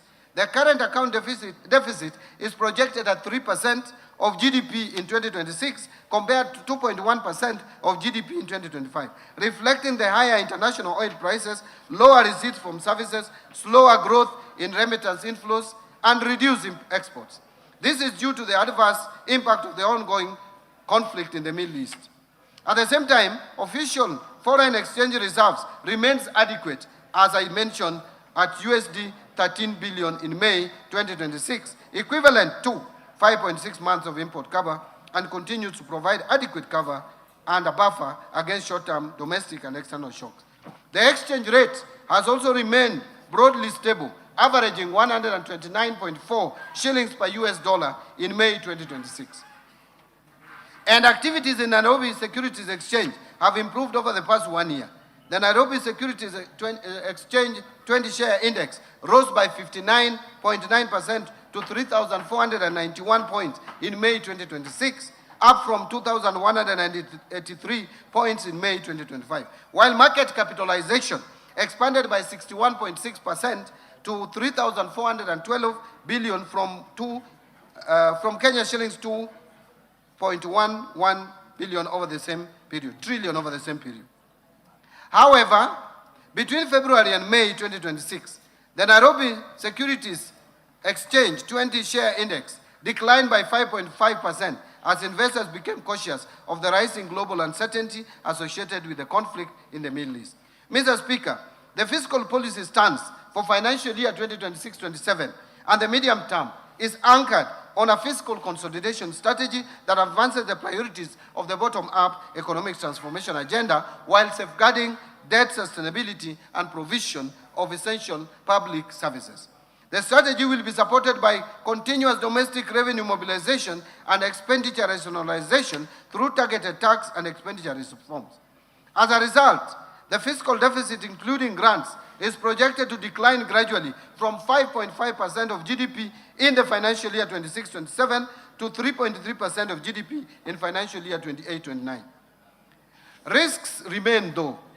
Domestically, climate-related shocks could disrupt agricultural production and infrastructure, while externally, geopolitical tensions, commodity price volatility, weaker global growth, and tighter financial conditions continue to adversely affect inflation, exports, and capital flows. The government will continue to monitor evolution of these risks closely and deploy timely policy intervention to safeguard stability, strengthen resilience, and sustain inclusive economic growth. Mr. Speaker, I will now turn to the policy priorities and strategic interventions that will underpin the budget for financial year 2026-2027. Policy priorities and structural reforms. It will be anchored on bottom-up economic transformation agenda. Mr. Speaker, the economic context I have outlined is a clear reminder that we are operating in a period that demands resolve, discipline, and decisive actions. The convergence of global shocks and domestic pressures calls not only for incremental adjustments, but for bold and well-coordinated policy responses. In this regard, the government has taken and will continue to take firm and where necessary, decisive actions to consolidate recent gains, safeguard macroeconomic stability, protect livelihoods, and strengthen economic transformation. Mr. Speaker, our focus is not only on navigating the immediate challenges, but also on accelerating structural transformation, creating jobs at scale, and ensuring that the benefits of growth are broadly shared among all Kenyans. Mr. Speaker, these interventions are being implemented within a coherent and forward-looking framework anchored on the bottom-up economic transformation agenda. Better remains the government's principal vehicle for translating policy into tangible outcomes, and at the household level by aligning investments, reforms, and institutions around the goal of inclusive growth and shared prosperity. Through the bottom-up economic transformation agenda, 5 core priority pillars, the government is scaling targeted interventions that address binding constraints to productivity, expand economic opportunities, and strengthen resilience across sectors. These priority pillars are deliberately structured to reinforce one another, ensuring that progress in one area catalyzes gains across the broader economy. Mr. Speaker, the government also continues to implement complementary cross-cutting policy interventions to sustain economic resilience, accelerate inclusive growth, and improve business environment. This will create a seamless transition to the next frontier of economic transformation. These interventions include the following. 1, strengthening fiscal and monetary policy coordination to safeguard economic stability and reinforce investor confidence. 2, enhancing fiscal sustainability by expanding domestic revenue mobilization and improving efficiency of public expenditure. 3, modernization of strategic infrastructure in transport and logistics, energy, and water sector to improve productivity, connect markets, lower the cost of doing business, and enhance competitiveness. 4, supporting industrial development, trade, tourism, blue economy, MSMEs, and innovation to accelerate job creation, broaden economic opportunities, and transform Kenya's economy to a net exporter of goods and services. 5, strengthening environmental conservation and climate change, mitigation and adaptation measures to promote sustainable development and resilience. And 6, supporting human capital development through continued investment in quality education, universal health care, and well-targeted social protection interventions. 7, advancing youth empowerment through targeted investment in skills development, entrepreneurship, digital opportunities, and access to affordable financing. And 8, strengthening governance reforms to enhance public service delivery. Now I want to talk about evidence-based decision-making. Mr. Speaker, as we implement this budget, the government reaffirms its commitment to strengthening economic planning and development as the foundation of sustainable growth. Prudent resource allocation and improved service delivery to our citizens. In the coming financial year, we will intensify efforts to institutionalize evidence-based planning and decision-making across all levels of government. This approach will ensure that public resources are directed to interventions that deliver the highest economic and social returns, aligning with the national development priorities. To achieve this, the government will accelerate the finalization and implementation of a comprehensive economic planning policy and an economic planning bill. These two instruments will create a coherent, transparent mechanism for identifying, prioritizing, and sequencing government policies, programs, and projects based on rigorous economic analysis, affordability, and measurable impact. Mr. Speaker, we will also continue to invest in national statistical system, policy research, data analytics, and monitoring and evaluation to provide timely, reliable evidence for decision-making. Integrated planning and data management system will be rolled out to improve coordination among ministries, departments, agencies, and even county governments. Mr. Speaker, through these measures, we will foster a culture of evidence-based policy making, strengthen public accountability, and ensure that every shilling spent delivers maximum value to the people of Kenya. On the policy and legal and institutional reforms front, Mr. Speaker, to strengthen economic stability, the government continues to roll out targeted structural, institutional, and regulatory reforms to improve the business environment, boost public services efficiency, and reinforce accountability in public finances. In building resilience against climate change, Mr. Speaker, the government has continued to make concerted efforts to strengthen disaster risk management. The recently enacted National Disaster Risk Management Bill, which is now an act of parliament, and I thank this National Assembly, provides a legal framework for coordination of disaster risk management activities across the two levels of government, supporting prompt responses when disasters occur. Mr. Speaker, to further strengthen the country's preparedness and response to climate-related risks, the National Treasury is spearheading the development of a new disaster risk financing strategy for the period 2026-2030, since the earlier strategy for the year 2018-2022 came to an end. Mr. Speaker, and in response to changes in climate, the government will continue to implement the Financing Locally Led Climate Action Program, a transformative initiative that has unlocked green investments at the county level, empowering local communities to adapt to impacts of climate change. Mr. Speaker, to finance large-scale climate and environmental projects, the government will establish the Kenya Green Investment Facility in line with the Kenya's commitments under the nationally determined contributions to the Paris Agreement. To further scale green financing, the government is finalizing the framework for issuance of sustainability-linked bonds with targets in forestry and rural electrification expansion. Mr. Speaker, Kenya secured the hosting rights for the Green Climate Fund Regional Office for East and Southern Africa in Nairobi, reinforcing the country's position as a regional green finance hub. Further, the National Treasury is at an advanced stage of accreditation as a direct access entity to the Green Climate Fund, enabling the country increase public sector-driven climate investments and opportunities. Mr. Speaker, the government will host the African Green Investment Forum in October 2026. And this forum will serve as a flagship continental initiative designed to mobilize substantial green finance, accelerate sustainable investments, and advance Africa's leadership in this domain. On public procurement reforms, Mr. Speaker, To operationalize procurement reforms and eliminate manual inefficiencies, the government officially launched the rollout of an end-to-end e-government procurement system in July 2025. The system has now shifted procurement processes from fragmented and manual processes to a fully digitized procurement platform. The platform has been integrated with core government systems, including IFMIS, Business Registration Services, and ITAX, with initial onboarding prioritizing national government ministries, departments and agencies. State corporations and county governments will then follow.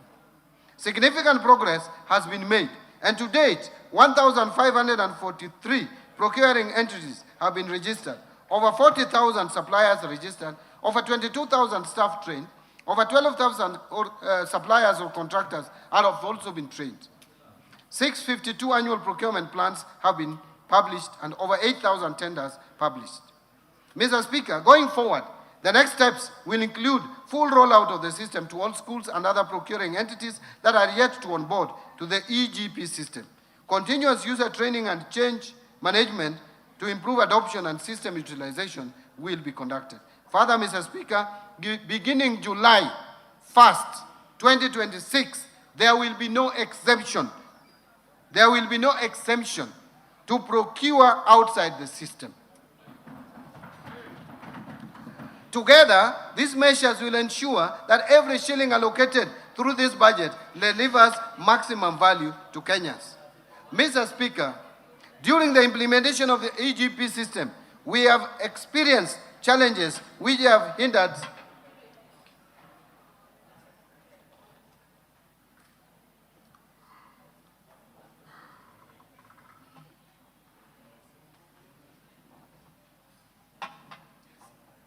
Thank you. Mr. Speaker, during the implementation of EGP system, we have experienced challenges which have hindered the seamless implementation of the system. Some of these challenges include resistance from users and litigation in the courts. Mr. Speaker, to further strengthen our procurement framework, the government developed the Public Procurement and Asset Disposal Bill, Amendment Bill 2026, among the key reform areas in the bill, which include mandatory disclosure and reporting requirements, promotion of local content, and preference and reservation schemes, especially for youth, women, and persons with disabilities, and provision of a stronger legal basis for electronic procurement and framework contracting. Mr. Speaker, I submitted this bill of 2026 to Parliament for consideration and approval. I urge the House to favorably consider the bill. I want to now speak about the reforms under the state corporations. Mr. Speaker, state corporations remain a cornerstone of Kenya's development architecture, delivering essential public services and catalyzing strategic investments. Mr. Speaker, I mentioned in my statement last year that the government embarked on a comprehensive reforms which target to streamline mandates, strengthen governance, enhance accountability, and improve operational efficiency of state-owned enterprises. Mr. Speaker, the implementation of the reforms is ongoing through a multi-agency technical working committee. In the first phase, the committee considered 23 mergers, 16 dissolutions, 7 transfers of functions back to ministries, departments and agencies, and the declassification of selected state corporations. Mr. Speaker, under phase 1 of the reforms, the committee has finalized the review of enabling legislations of the affected state corporations and drafted appropriate bills where necessary. Review of the staff complements, skills, and placement deployment of those affected so as to facilitate a smooth transition and documentation of assets and liabilities of the entities identified. I submitted to this House the draft bill supporting the implementation of the reforms under phase 1, and I urge the honorable members to favorably consider the bills to enable timely implementation of the reforms. Now let me speak about the new kid in the town, government-owned enterprises. Mr. Speaker, further, as part of the reforms, the Government-Owned Enterprises Act number 25 of 2025 was assented to by His Excellency the President on 21st November 2025 and came into effect on 5th December 2025. The Act provides a modern framework for the ownership, oversight, and management of commercial state corporations. corporation. Under the Act, the Independent Search and Selection Panel has begun the process of recruiting independent directors of the Board of GOEs. All the government-owned enterprises are required to operate as commercial entities, that is for profit, be self-financing, be self-sustaining, and accountable to the public through the National Treasury. Let me now speak about National Infrastructure Fund. Mr. Speaker, in March 2026, the government established the National Infrastructure Fund following the enactment of the National Infrastructure Act of 2026. The NIF is an innovative mechanism for scaling up infrastructure development by mobilizing private capital and expertise to execute commercially viable infrastructure projects while reducing reliance on taxation and debt. The fund will promote growth of infrastructure projects by pooling capital from diverse sources, which include pension funds, sovereign wealth funds, private equity, banks, development finance institutions, among others, to finance large-scale and long-term projects. In this respect, Mr. Speaker, the proceeds from privatization will be channeled into the fund, that ensuring transparent revenue flow in financing national priority projects, including national highways, airports, seaports, electricity generation, ICT, water and irrigation, and agribusiness. As a start, the proceeds from the March 2026 IPO of Kenya Pipeline Company of 106 billion Kenya shillings, as well as the expected 204 billion Kenya shillings from the partial divestiture of the government stake in Safaricom to Vodacom, will form the seed capital to the fund. Under Sovereign Wealth Fund, Mr. Speaker, to complement the National Infrastructure Fund, the government has submitted to this August House the bill to establish the Sovereign Wealth Fund with three distinct components. The first component is the stabilization component, then there is the strategic infrastructure investment component, and finally, the future generation, also known as URIDI component. And this fund will bring into operation Article 201 of the Constitution on intergenerational equity by ensuring that natural resources wealth is invested productively and spread equitably to both current and future generations. Let me now talk about speak to sugar reforms, or the reforms in the sugar sector. Mr. Speaker, the government has also taken practical steps to deliver its promise to modernize the sugar mills and transform these once struggling factories into productive, sustainable enterprises. The sugar sector reform program has been significantly progressed following the implementation of the government leasing framework for state-owned sugar companies. The leasing process has since been successfully concluded, with investors having fully taken over operations of the sugar factories, namely Chemelis Sugar Company, Moroni Sugar Company, South Nyanza Sugar Company, and Zoia Sugar Company. Mr. Speaker, since the resumption of operations, substantial investments have been undertaken towards rehabilitation and modernization of the factories, resulting in significant revamping of the mills and improvement of operational capacity. These initiatives are expected to enhance efficiency, restore profitability, and protect the livelihoods of farmers. Mr. Speaker, these are not isolated transactions. They are proof that when governance is strengthened, when mandates are clarified, and when institutions are held to account, the corporations can be genuine engines of growth. The government will press forward, deepening these reforms and ensuring that every public enterprise earns its place through performance, transparency, and value created. Now, let me speak to national assets and inventory management. Mr. Speaker, to strengthen national assets management, the National Treasury has operationalized the assets and inventory management modules in our IFMI. Ministries, departments, and agencies collectively hold assets valued at approximately 4.9 trillion Kenya shillings, underscoring the importance of robust asset management. To strengthen transparency and support the transition to accrual accounting, the National Treasury has developed a government asset valuation policy framework and a public assets tagging framework. Mr. Speaker, to unlock greater value from these assets without placing additional pressure on public finances, the National Treasury is developing an asset optimization framework and a leasing framework to attract private capital and expertise while supporting infrastructure development and improved service delivery. Now let me speak to digital e-signatures in government. Mr. Speaker, in line with the digital transformation agenda, the government has also embarked on reforms to modernize and harmonize the legal and regulatory framework governing secure digital identities, electronic signatures, electronic seals, and time stamping services. Excuse me. Mr. Speaker, to make this a reality, I will in the next financial year submit to this House necessary amendments to the Public Finance Management Act and Kenya Information and Communications Act, as well as the attendant regulations. This will make use of electronic signatures, electronic seals, and time-stamping services a reality in government, thereby creating efficiency in service delivery. Mr. Speaker, let me speak to something that has been troubling, the pending bills. Mr. Speaker, as I informed this House in my statement last year, the Pending Bills Verification Committee was established in November 2023 to review and validate outstanding claims and provide a credible basis for settlement.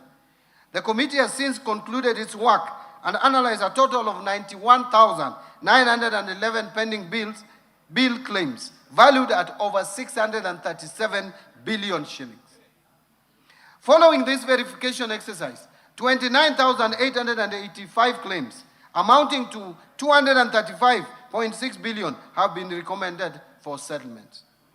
Of this amount, Kenya shillings 80.3 billion has already been settled through securitization in the road sector, leaving a verified outstanding balance of 155.3 billion Kenya shillings for other sectors.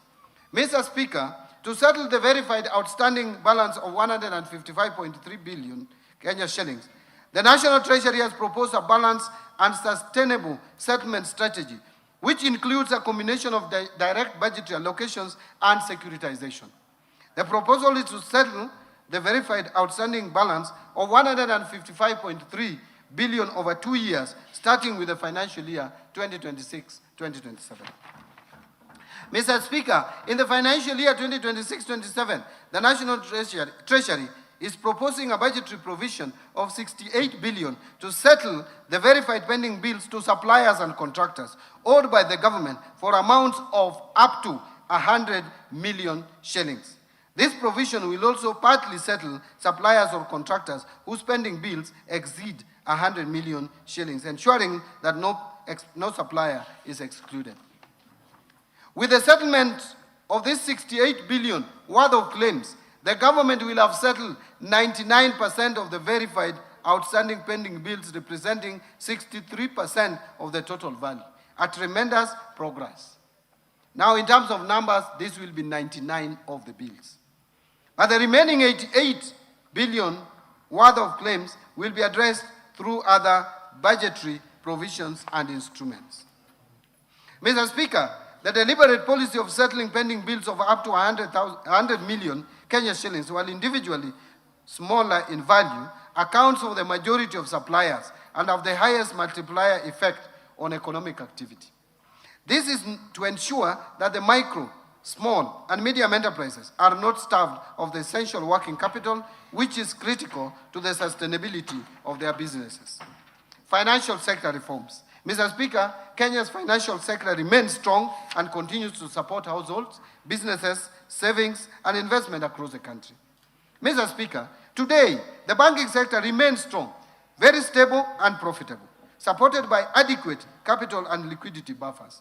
In the year to March 2026, total banking sector assets grew by 13.8% from 7.7 trillion to 8.7 trillion, and profitability increased by 13.6% from 73 billion Kenya shilling to 83.5 billion. Mr. Speaker, to strengthen the banking sector's resilience, deepen competition, and improve access to credit for households and businesses, the government is implementing the following reforms. 1. Progressive increase in minimum core capital requirements for commercial banks from 1 billion to 10 billion by December 2029. 2. Lifted the moratorium on licensing of new commercial banks effective 1st July 2025. 3. Implementation of the revised risk-based credit pricing model anchored on the Kenya shilling overnight interbank average to enhance transparency and fairness in loan pricing and strengthen monetary policy transmission. And number 4, implementation of the banking penalties regulations 2025 to strengthen enforcement, governance, accountability, and compliance in the banking sector. Mr. Speaker, to strengthen banking sector's resilience and stability, the Business Laws Amendment Act of 2024 requires commercial banks to progressively raise the minimum core capital from 1 billion to 10 billion Kenya shillings by 2029 through targeted milestones. Mr. Speaker, while the government firmly upholds the strategic necessity of raising the minimum core capital, it is prudent that this transition be managed in a manner that is least disruptive to credit access and financial services delivery, particularly to the micro, small, and medium enterprise segment and other niche markets currently served by the banking industry.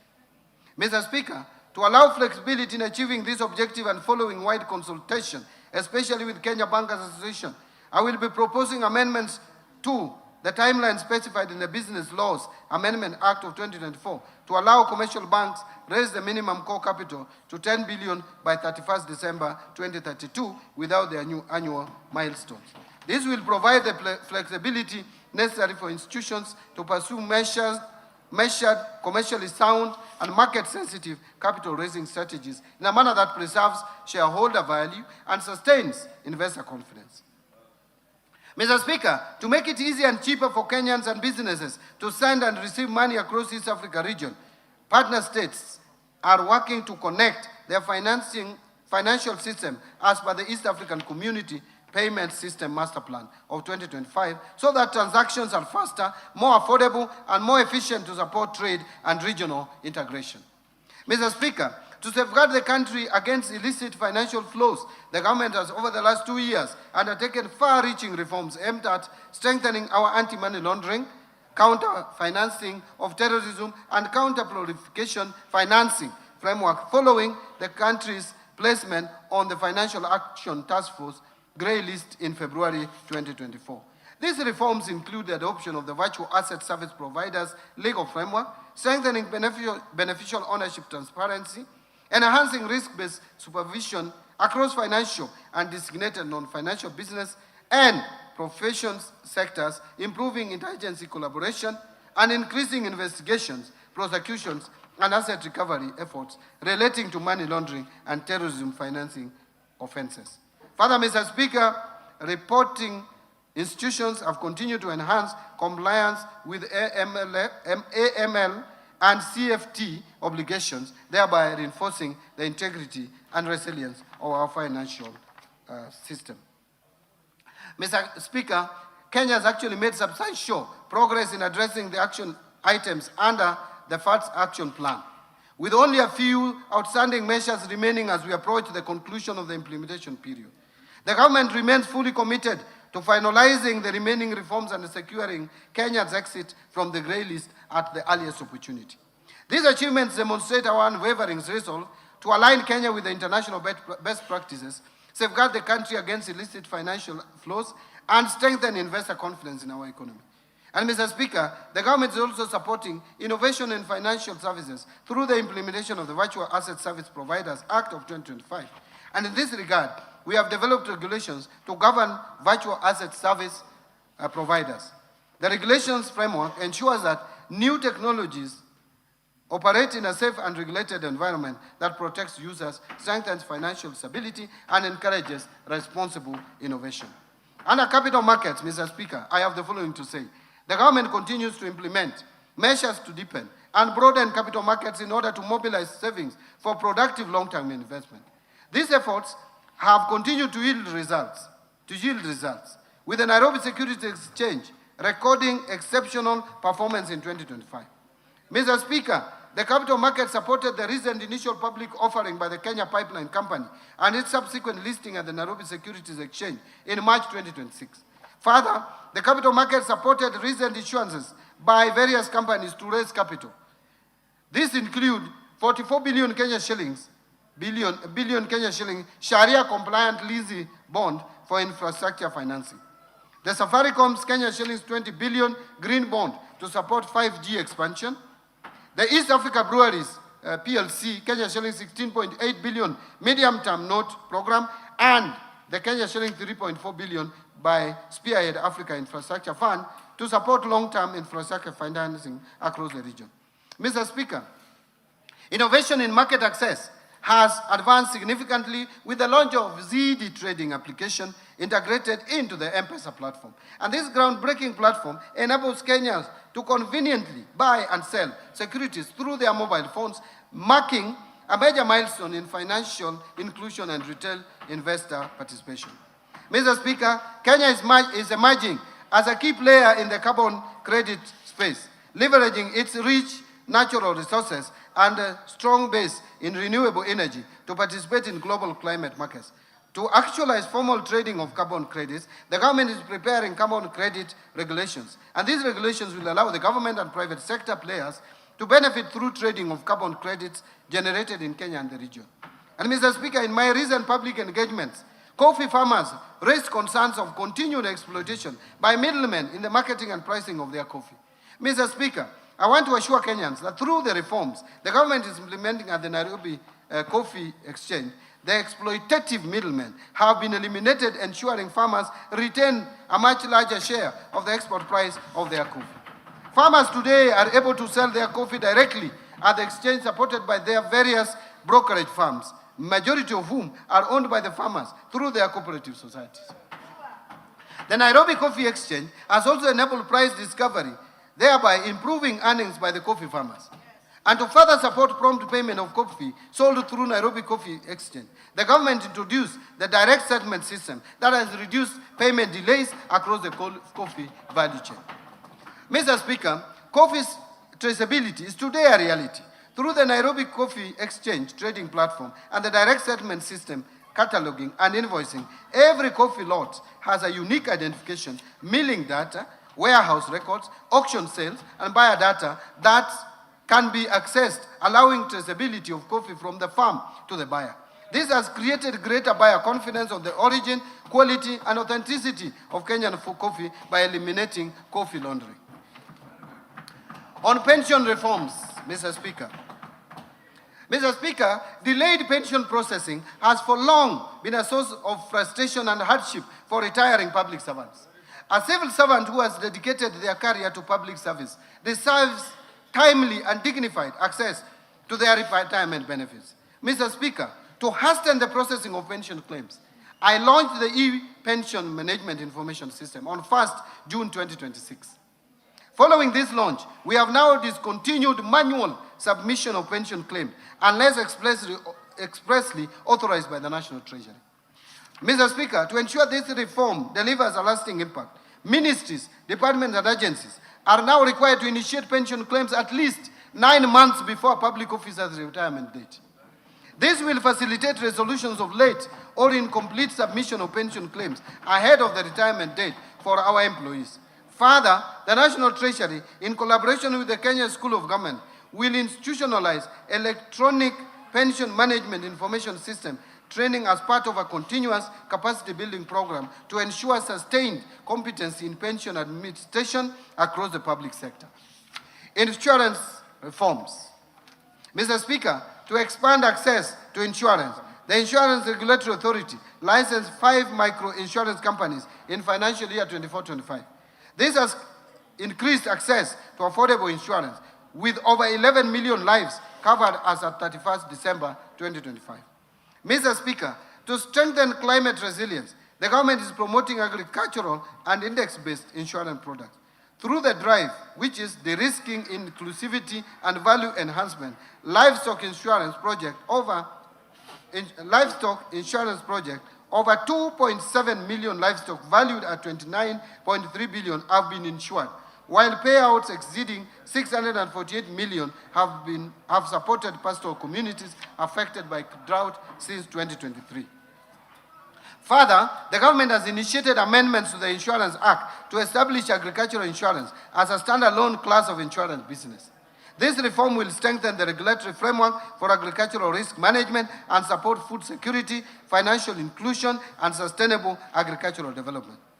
And Mr. Speaker, to deepen local insurance capacity and retain insurance premium within the domestic economy, the government will effective 1st July 2026 require all importers to obtain marine cargo insurance cover from insurance license under the Insurance Act prior to customs clearance. Fiscal policy framework. Mr. Speaker, the implementation of financial year 25-26 budget has remained broadly on course despite emerging pressures on revenue performance and expenditure demands. These developments have necessitated measured adjustments while at the same time informing a more deliberate and responsive fiscal policy stance for the financial year 26-27 and the medium term. And Mr. Speaker, on the revenue front, performance has fallen short of target in the financial year 2025-26. This is due to slower than expected tax receipts, largely driven by administrative constraints and a slowdown in economic activities. At the same time, expenditure pressures have intensified.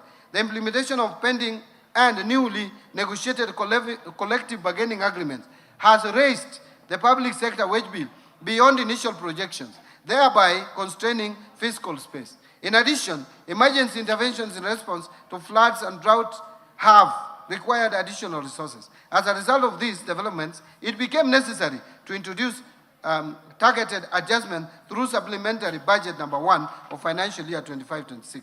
Mr. Speaker, to enhance tax administration, including upgrading of critical systems and strengthening of compliance efforts, the Kenya Revenue Authority was allocated additional resources in the supplementary budget number 1 for financial year 2025-27, to be exact, 17 billion.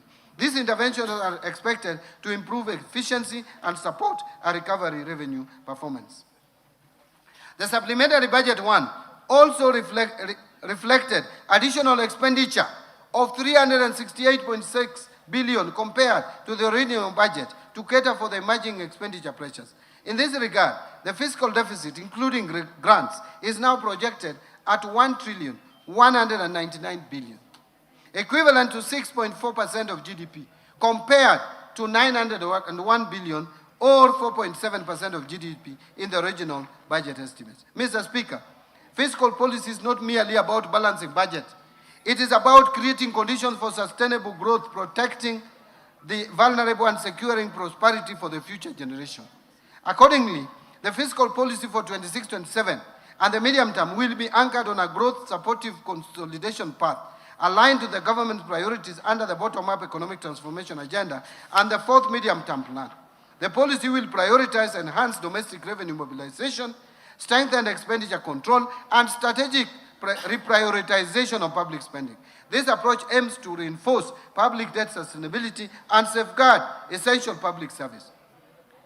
Now let me turn to domestic revenue mobilization. Mr. Speaker, every shilling of development begins with every shilling of revenue collected fairly, efficiently, and transparently.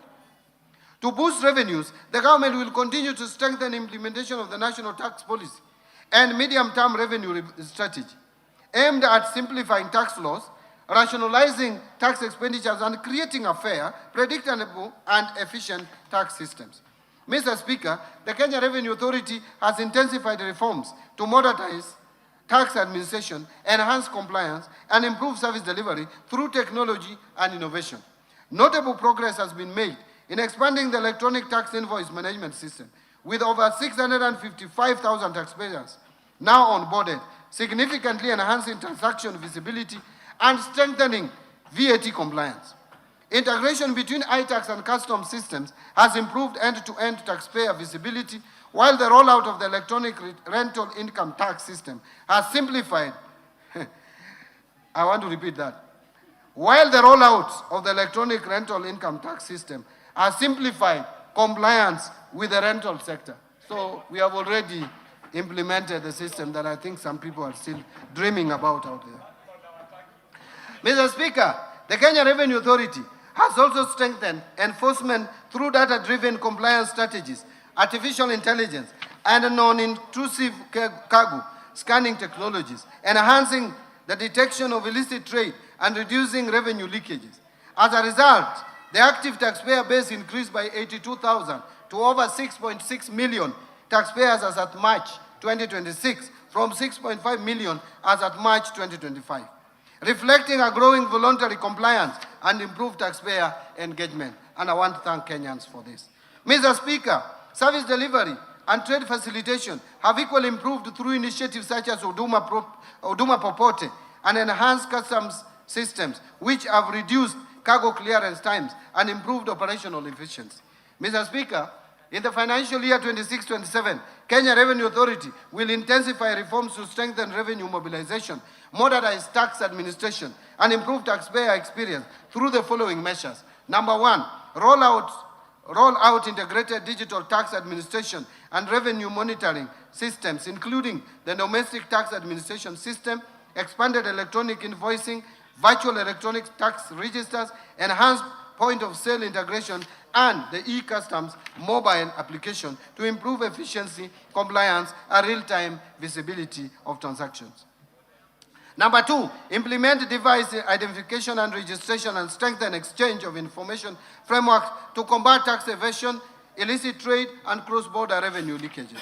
Number 3, simplifies taxpayer processes through pre-populated returns, streamlined digital payment solutions, and expanded digital service delivery platforms to reduce the cost and burden of compliance. And number 4, expand taxpayer outreach and support through initiatives such as Ushuru GPT, Omni-channel customer engagement system, Huduma Popote, and Ushuru Mashinani to enhance accessibility and responsiveness. Number 5, strengthen enforcement, compliance, and revenue assurance through advanced data analytics, artificial intelligence, and integrated investigation and case management system. And number 6, invest in core ICT infrastructure, integrated enterprise platform, and cybersecurity system to safeguard the integrity, resilience, and efficiency of revenue administration.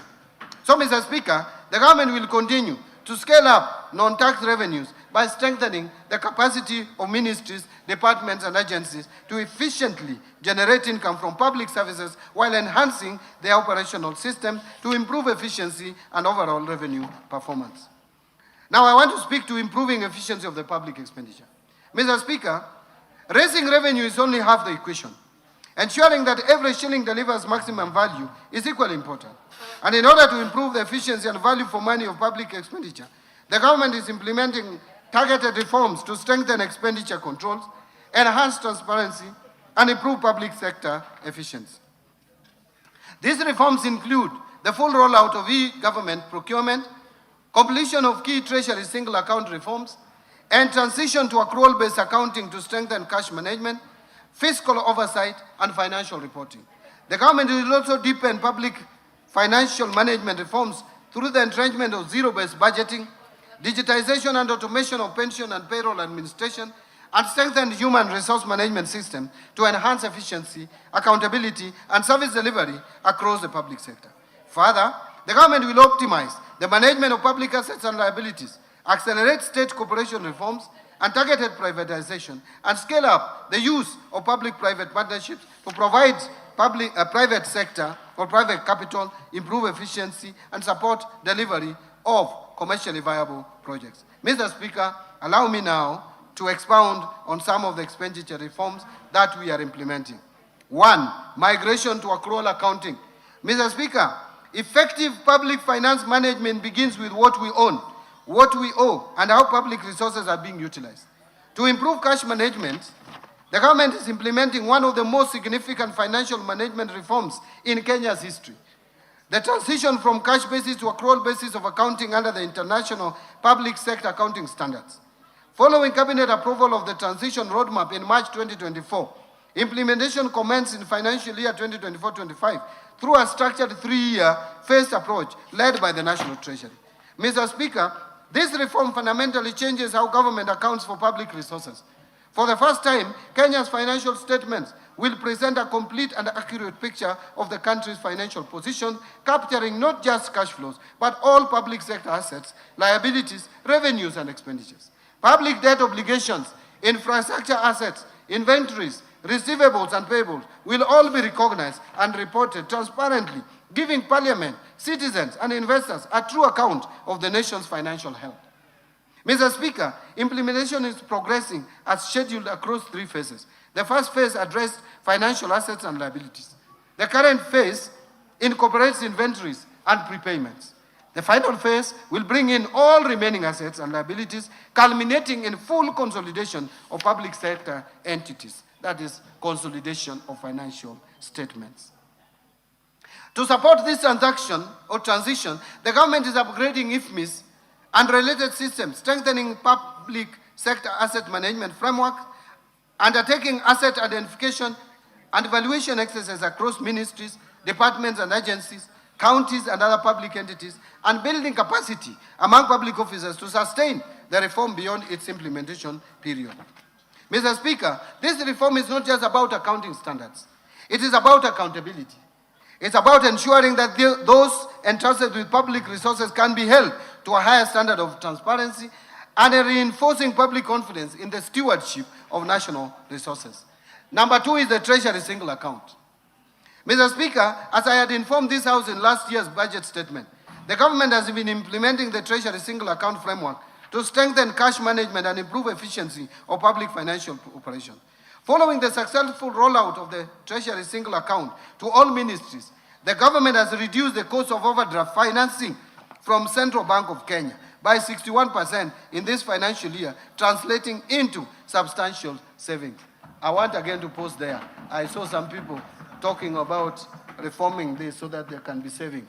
I want to repeat that the government has reduced the cost of overdraft financing from Central Bank of Kenya by 61% in this financial year, translating already into substantial savings. So the work that you intend to do is actually already done. Mr. Speaker, the implemented Treasury single account model directly links invoices to specific batches submitted by ministries, departments, among other enhanced features.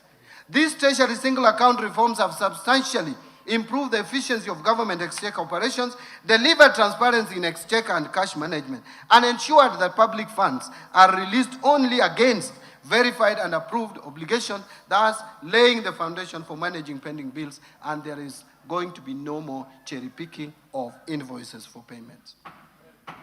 So, Mr. Speaker, building on this momentum in the financial year 26-27, the government will expand or extend the Treasury single account framework to county governments by completing the automation of county exchequer acquisition processes, after which counties will progressively migrate to a Treasury single account architecture mirroring that of the national government. And 2, operationalize in collaboration with the CBK a granular data integration system to deliver real-time visibility of the cash and liquidity positions of state corporations and semi-autonomous government agencies. Mr. Speaker, taken together, these reforms represent significant modernization of our public cash management architecture. They are already delivering measurable savings, deepening fiscal transparency, and strengthening our capacity to deliver value for every shilling of public money. Let me now talk about strengthening the internal audit oversight and fiscal discipline. Mr. Speaker, every shilling entrusted to government must be accounted for and deliver value to the people of Kenya. The recurrence of audit queries and delays in implementing audit recommendations across public institutions continue to expose public resources to fiscal risk and weaken service delivery. And Mr. Speaker, to strengthen accountability, fiscal discipline, and support the government's zero-fault audit initiative, the government will introduce amendments to the Public Finance Management Act and related regulations to strengthen the mandate of the Office of the Internal Auditor General, and enhance oversight across the public sector. I am strengthening the Office of the Internal Audit. The reforms will establish a framework for tracking the implementation of audit recommendations and resolutions issued by Parliament, the Office of the Auditor General, audit committees, and other oversight institutions, with clear accountability mechanisms for non-compliance. The government will also strengthen internal audit functions across public entities, roll out integrated internal audit management system, and enhance the adoption of enterprise risk management to improve the identification and mitigation of fiscal and operational risk. Mr. Speaker, these reforms will strengthen transparency, internal controls, and prudent management of public resources while improving accountability and service delivery across government. Now let me turn to revenue projections for 2026-2027. Mr. Speaker, our fiscal projections reflect a careful balance between ambition and realism, ensuring that we live within our means while investing in our future. Based on the outlined policy measures, total revenue collection, including appropriation in aid, for the financial year 2026-27 is projected to be 3,630.5 billion, which is equivalent to 17.4% of our GDP. Of this, ordinary revenue is projected at 2,985.7 billion, equivalent to 14.3% of the gross domestic product. And ministerial appropriation in aid is projected at 644.8 billion, equivalent to 3.1% of GDP. Grants are projected at 43.6 billion or 0.2% of GDP. Expenditure projections. Mr. Speaker, total expenditure in the financial year 2026-27 budget is projected at 4,820.4 billion, equivalent to 23.2% of GDP. And of this, recurrent expenditure will amount to 3,568.4 billion, which is equivalent to 17.1% of GDP, and development expenditure, including allocations to domestic and foreign finance projects, contingency fund, and equalization fund, will amount to 750 billion shillings, which is equivalent to 3.6% of GDP. Total allocation to county governments is projected at 502 billion shillings, of which 428 billion is equitable share, and 74 billion is additional allocations from the national government's share of revenue, and loans and grants from development partners. So 16.6 billion national government, and loans and grants 57.4 billion. Financing deficit, fiscal deficit and financing. Mr. Speaker, the resultant fiscal deficit, including grants, is projected at 1,146.2 billion, equivalent to 5.5% of GDP. The fiscal deficit will be financed by net external borrowing of 116.2 billion, equivalent to 0.6% of GDP, and net domestic borrowing of 1,030 billion, which is equivalent to 4.9% of GDP. Public debt management. That leads us to discussion on public debt management. Mr. Speaker, debt is a tool for development, but only when managed prudently and sustainably. To preserve debt sustainability and strengthen economic resilience, the government will continue implementing fiscal consolidation measures anchored on enhanced domestic revenue mobilization, strict expenditure controls, and improved efficiency in public spending.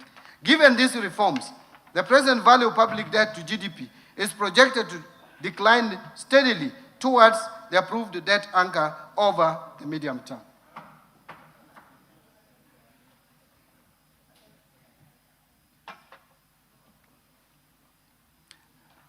Mr. Speaker, in pursuit of the strategic objective of strengthening debt portfolio diversification, the National Treasury is actively advancing a range of innovative financing instruments. These initiatives are designed to broaden the investor base, optimize the cost risk profile of public debt, and enhance overall resilience in debt management.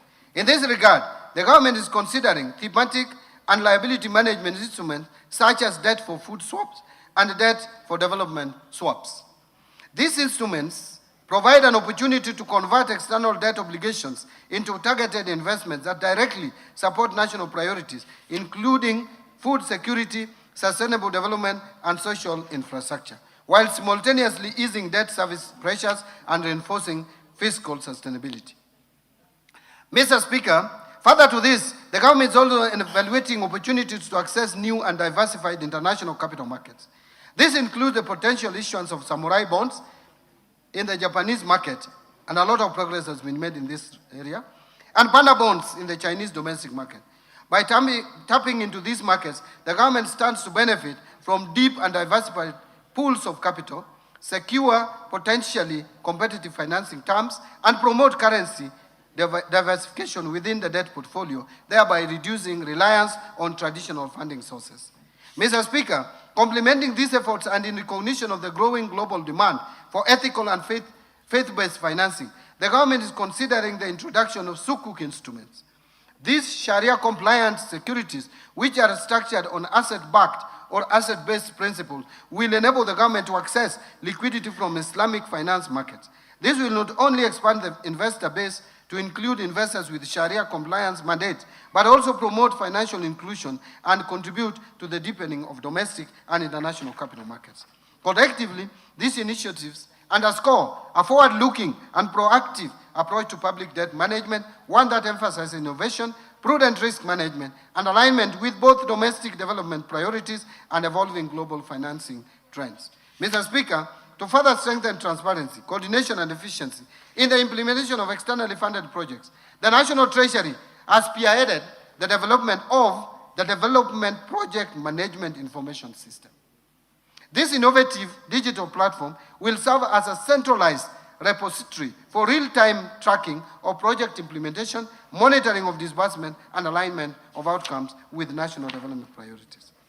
By enhancing project oversight and accountability, this system represents a significant step towards ensuring that externally mobilized resources are utilized effectively and that every shilling delivers value for money and tangible impact for our citizens. Let me now talk about public-private partnership framework. Mr. Speaker, the scale of Kenya's development ambitions demands that we leverage not only public resources but also the capital, innovation, and expertise of the private sector. Public-private partnerships have therefore become a central pillar of our development financing strategy. Beyond mobilizing additional resources, public-private partnerships enable the government to harness private sector innovation, technical expertise, operational efficiency, and risk-sharing arrangements that enhance project delivery while preserving fiscal sustainability. Mr. Speaker, the government continues to strengthen public-private partnerships program as a key instrument for delivering strategic investments under the bottom-up economic transformation agenda. In this financial year, we have so far mobilized approximately 96 billion private capital investment in PPPs. This being the CRBC/NSSF investment for the Rironi Gilgil, which is A8, and Nairobi Maimahiu Naivasha A8 South, sections of the Nairobi Nakuru Mau Summit Highway. Building on this momentum, the government targets to mobilize at least 70 billion through PPP investments in the financial year 26-27 across the energy, transport, water, housing, health, and digital infrastructure sectors. Mr. Speaker, other priority projects besides the Nairobi Nakuru Mau Summit project include the Nairobi Mombasa Expressway and the Mau Summit Eldoret Malaba Highway, which will strengthen regional connectivity and facilitate trade along the northern corridor. Mr. Speaker, in ports and logistics, the government is leveraging private sector capital and expertise for the development of container terminals, cargo berths, inland container depots, and special economic zones in Mombasa, Lamu, Nairobi, and Naivasha, strengthening Kenya's position as the region's leading trade and logistics hub. Mr. Speaker, in the energy sector, priority investment include the High Grand Falls hydropower project, expected to generate 700 megawatts, and the Karura hydropower project, expected to generate an additional 90 megawatts. Together, these projects will add approximately 790 megawatts of clean and reliable power to support industrialization, digital transformation, and emerging technologies. These investments will be complemented by strategic transmission infrastructure projects to strengthen and expand the national grid. Mr. Speaker, in the water sector, the government is advancing key dam projects, including Radat Dam, Barsalinga Dam, Lowat Dam, and Soin Koru Dam, which will enhance water security, irrigation, food production, and climate resilience in some of the country's most water-stressed regions. Mr. Speaker, in the ICT sector, the Kenya National Data Center, PPP, and the Konza Data Center project will strengthen Kenya's digital infrastructure, support data sovereignty, and position the country as a leading digital and innovation hub in the East African region. Mr. Speaker, together these projects represent investment valued at over US $10 billion and will support economic growth, improve service delivery, create jobs, and strengthen Kenya's productive capacity. Mr. Speaker, to accelerate project origination and preparation, the National Treasury has established a framework for rapid results initiative, bringing together ministries, departments, and agencies to identify, develop, and fast-track investment opportunities in priority beta sectors. Mr. Speaker, the National Treasury is also at the tail end of finalizing all the required PPP regulations and guidelines to fully operationalize the PPP Act. This is in addition to the recently issued circular on mandatory disclosure requirements for all privately initiated proposals. These circulars aim to enhance uniformity, transparency, accountability, and build public trust by enabling timely disclosures, integrity, and standard reporting. Mr. Speaker, as we expand the PPP program, we remain committed to increasing the participation of Kenyan enterprises investors and financial institutions to promote local ownership, domestic value creation, and reduce foreign exchange risk. In this regard, the National Infrastructure Fund will play a key role in mobilizing long-term domestic capital and supporting local participation in infrastructure financing. Mr. Speaker, our pension funds, insurance companies, SACCOs, and retail investors will increasingly have opportunity to participate in strategic national investments, ensuring that the benefits and returns generated by these projects accrue to Kenyan citizens while supporting long-term economic transformation. And Mr. Speaker, by mobilizing domestic savings and channeling them into productive investment, we are creating a model of growth that is owned, financed, and sustained by Kenyans. Kenya is not just open for business. Kenya is investing in itself. Now let me turn to resource allocations. Mr. Speaker, over the past 3 years, we have laid a firm foundation for inclusive growth. For financial year 2026-2027, the financial year 2026-2027 builds on those gains and advances the bottom-up economic transformation agenda. The administration's core economic strategy aligned with the fourth medium-term plan of Vision 2030. Better focuses public resources on unlocking productivity and increasing incomes at the base of the economy through deliberate, value chain-driven allocations. And with limited fiscal space, this budget prioritizes interventions that deliver the greatest impact in job creation, higher household incomes, and broader economic participation. Agricultural transformation and inclusive growth as the first pillar. Mr. Speaker, agriculture remains central to better and Kenya's long-term prosperity. It supports more than 2/3 of Kenyan households and generates significant employment multiplier effects, especially among groups historically excluded from modern economic opportunities. Strengthening agriculture is therefore essential food and nutrition security, enhancing resilience, and promoting a shared prosperity. Mr. Speaker, to accelerate agriculture transformation, I propose, and bearing in mind that agriculture is largely devolved, but I propose a targeted allocation of 64 billion across priority programs that boost productivity, value addition, and resilience. Key investments include 18 billion for fertilizer subsidy program, 2 billion for seed subsidy program, 1 billion for coffee seedlings program to lower input costs for smallholders, 4.7 billion for the National Agricultural Value Chain Development Project to advance processing and market linkages. Further, I propose 5.4 billion for the Food System Resilience Project and 1.6 billion for the Resilience for Food and Nutrition Security Program to enhance adaptive livelihoods, diversify income sources, and reduce vulnerability to climate shocks. Mr. Speaker, recognizing the economic potential of pastoral and livestock systems, I propose 3.3 billion for de-risking, inclusion, and value enhancement of pastoral economies program, 1.3 billion for Kenya Livestock Commercialization Program, and 400 million for the Livestock Value Chain Support Project. These allocations will foster greater market access, commercialization, animal health services, and resilience among pastoral communities. Mr. Speaker, the blue economy offers meaningful opportunity for coastal and lakeside communities. To support the growth of the blue economy, I propose 8.2 billion for the blue economy and fisheries subsector, which includes 2.1 billion for aquaculture business development project, 1.8 billion for the Kenya Marine Fisheries and Socio-Economic Development Project, and 578 million for Kabonyo Fisheries and Aquaculture Training Center. These investments will expand sustainable aquaculture, uplift fisher folks' incomes, and create jobs in value addition and logistics. Mr. Speaker, addressing historical land inequalities remains a priority for this government. To promote equitable access and ensure sustainable land management, I am proposing 9.4 billion for settlement of the landless. Of this amount, 5 billion is for the landless in the coast region. 892 million for the processing and registration of title deeds, and 388 million will go towards digitization of land registries to secure tenure, reduce disputes, and unlock productive land use. Now let me turn to the second pillar, that is transforming the micro, small and medium enterprises economy. Mr. Speaker, MSMEs are the backbone of our economy. They account for 98% of businesses, provide approximately 14.9 million jobs, and contribute about 40% to our GDP.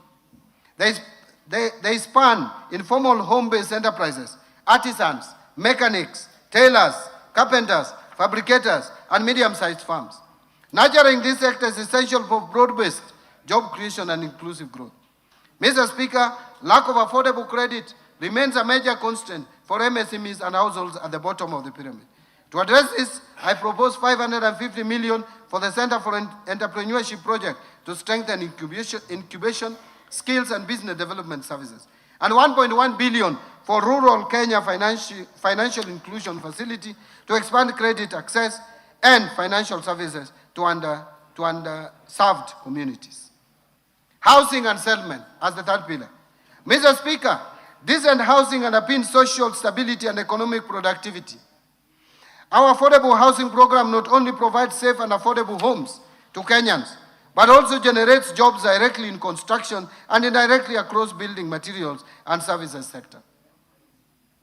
To sustain this momentum, I propose 143.7 billion for the housing sector, urban development, and public works subsectors. This package will include 18.6 billion under the Kenya Urban Program, 50.6 billion for construction of affordable housing units, 20.9 billion for social housing units, and 20.2 billion for the institutional housing, and 18.2 billion for critical social and physical infrastructure. Further, support will include 2.7 billion for the Kenya Informal Settlement Improvement Project Phase 2, and 535 million targeted to support construction of county headquarters. These investments will improve living conditions, provision of services, and local governance capacity. Mr. Speaker, to protect livelihoods or lives and property through compliance with building codes and standards, I propose 2.4 billion for the regulation and development of the construction industry, thus reinforcing safety, quality, and accountability across the sector. Allow me now to turn to the other pillar, that is universal health coverage. Mr. Speaker, universal health coverage, UHC, is central to better's social contract. Equitable access to quality health services is essential for human capital, productivity, and poverty reduction. Towards this end, I have proposed 177.2 billion to the health sector to advance UHC and strengthen essential services. Key allocations include 8.6 billion salaries for UHC staff, 19.1 billion for primary healthcare fund to finance frontline services. Mr. Speaker, to reduce the burden of communicable diseases and advance immunization, I am proposing 18.5 billion for the Global Fund and 6.4 billion for vaccines and immunization program. This investment will protect children and communities and reduce health-related economic shocks. Mr. Speaker, tackling cancer and other chronic illnesses requires focused investment. I propose 3 billion to the Emergencies, Chronic and Critical Illness Fund, 1 billion for construction of a cancer center at Kisii Level 5 Hospital, 300 million to strengthen cancer management in Kenyatta National Hospital, and 150 million for the expansion of comprehensive cancer center at Kenyatta University Teaching Referral and Research Hospital. These measures will expand diagnostic and treatment capacity across the region, given that we are leading as a leading hub in terms of health in this region. Mr. Speaker, to improve tertiary healthcare, I propose 45.3 billion for our referral hospitals. Additional targeted investments will include the following: 470 million for the construction of Kenyatta National Hospital Burns and Pediatrics Center, 300 million for renovations and replacement of obsolete equipment at Kenyatta National Hospital, and 2 billion for construction of a new 2,000-bed multi-specialty at Moi Teaching and Referral Hospital to expand capacity and improve health outcomes. Mr. Speaker, to ensure reliable supply chains and strengthen human resources, I am proposing 20.9 billion for Kenya Medical Supplies Agency, KEMSA, 3.1 billion for the Kenya Medical Research Institute, 1.3 billion for the Integrated Reproductive Health Program, 500 million for family planning and reproductive health commodities, and 600 million for equipment at the National Blood Transfusion Services. Mr. Speaker, as a country, we value the services offered by our health workers. To build workforce capacity, I propose 9.3 billion for medical interns, 10.9 billion for the Kenya Medical Training College, and 3.2 billion and 396 million for stipend and medical insurance for community health promoters, respectively. Under digital superhighway and creative economy, Mr. Speaker, digital transformation is a strategic enabler for competitiveness in the fourth industrial revolution. Digital connectivity and literacy are essential for education, healthcare, finance, markets, public services, and emerging digital opportunities. Mr. Speaker, Kenya's creative economy, encompassing film, music, fashion, arts, medical, media, digital content, and design, has become a powerful engine for growth and youth empowerment. Investing in creative industries expands cultural exports and drives innovation. Mr. Speaker, to accelerate digital adoption and inclusion, I propose 8.6 billion Kenya shillings to this sector.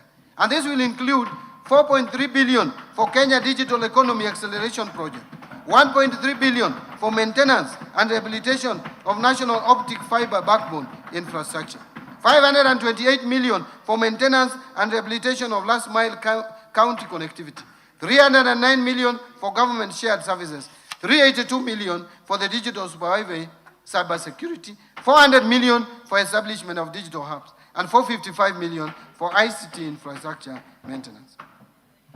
Investing, now let me move to infrastructure. Mr. Speaker, infrastructure is the backbone of economic transformation. It provides connectivity, energy, and water resources needed to power productive activities and sustain human settlement. By reducing transaction costs and opening markets, infrastructure investments deliver long-term value. Towards this end, I propose 220.4 billion for development of roads, including 44.3 billion to support construction of roads and bridges, 58 billion for rehabilitation of roads, and 118.1 billion for road maintenance. This balanced mix supports connectivity, freight, efficiency, and long-term road preservation. Mr. Speaker, to expand railway transport, I propose 38.4 billion for railway projects. Additionally, Kenya shillings 400 million is proposed for the Kenya ferry ramp in Likoni, Mombasa. Additional 1 billion for development of public ferry landing ramps in Lake Victoria, including Mbita and Sena Islands in Suba North and West sub-counties of Homa Bay County, respectively. 150 million for acquisition of public ferry in Lake Victoria, completing the purchase of public ferry for use in Lake Victoria. And 582 million for Nairobi Bus Rapid Transport Project, which is a critical public transport investment that will reduce congestion and enhance mobility. Mr. Speaker, reliable, affordable energy is vital for industry and households. I propose 30.9 billion to the energy subsector, including 7.5 billion for the national grid system, 20.2 billion for rural electrification, and 3.2 billion for alternative energy technologies. These allocations expand access, lower costs, and promote sustainable growth. And I wish to add that a lot of energy projects will be financed through National Infrastructure Fund because they are commercially viable. And I want to turn to education. Education. Yes. Yes, I'm turning now to education. Improving education outcomes. Mr. Speaker, Kenya's future depends on developing strong human capital. And to this end, we will continue to strengthen quality learning, training and research, promote equity and inclusivity, scale up investment in education, fortify the system against emerging technological and labor market shifts, as well as fortify education to industry linkages, thus ensuring skills match demand. Mr. Speaker, I propose 784.5 billion for the education sector.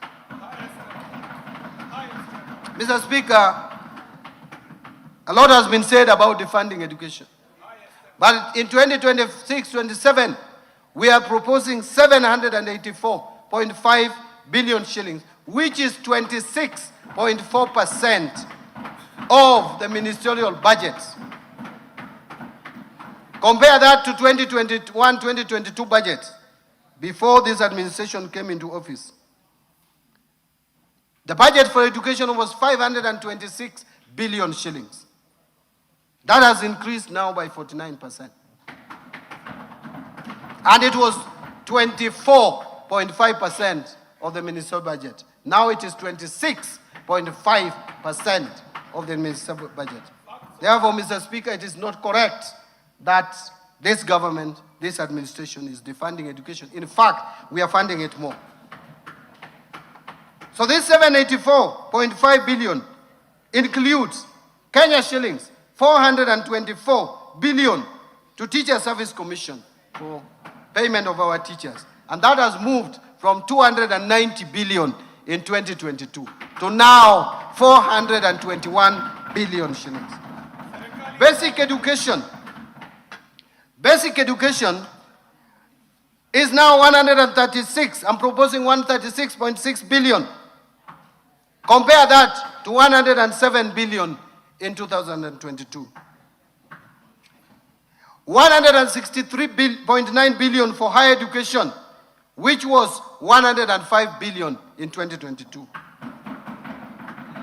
1.3 billion for science, innovation and research, and 58.5 billion for technical, vocational education and training. This comprehensive allocation safeguards service delivery and expands opportunities across the learning continent. Mr. Speaker, within this funding to the education sector, I propose 7 billion for free primary education, 54.6 billion for free day secondary education, and 30.7 billion for junior secondary school capitation. Those two lines, the free day secondary education 54.6 plus junior secondary education of 30.7 adds to a total of 85.3 billion. What was it in 2022? In 2022, it was 62.4 billion shillings. I also propose 9.9 billion for administering national exams, and that is in addition to what we have just provided before the end of this year to pay the arrears of 1.5 billion to teachers. So teachers who marked exams, they will be paid before the end of this financial year, 1.5 billion. 3 billion for school feeding program. Again, this school feeding program in 2022 had 2.2 billion. Now it is 3 billion. Mr. Speaker, I am proposing 4.9 billion to be provided for conversion of 20,000 intern teachers into permanent and pensionable from January 2027. Further, the newly recruited 24,000 intern teachers will be converted into permanent and pensionable terms in July 2027. In this respect, I am proposing an allocation of 8.2 billion for intern teachers to address staffing gaps and improving learning outcomes. Mr. Speaker, this government, by the time we reach next year, we will have employed 116,000. If you put it in terms of averages, over 20,000 teachers per year. There is no any other government that has ever employed more than 10,000 teachers per year. This government is employing on average 20,000 teachers per year. Mr. Speaker, to improve learning environment and skills training, I am proposing 4.1 billion for primary and secondary school infrastructure and 2.1 billion for construction and equipping of TVET centers, 7.1 billion for the Kenya Primary Education Equity and Learning Program, and 4.7 billion for Kenya Secondary Education Quality Improvement Project. Mr. Speaker, further investments in this sector include the following: 56.3 billion for Higher Education Loans Board for provisional loans to university and TVET students. And how much was it in 2022?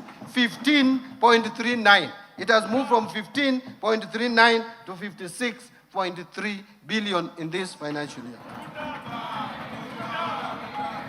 There is additional 30.9 billion for university scholarships.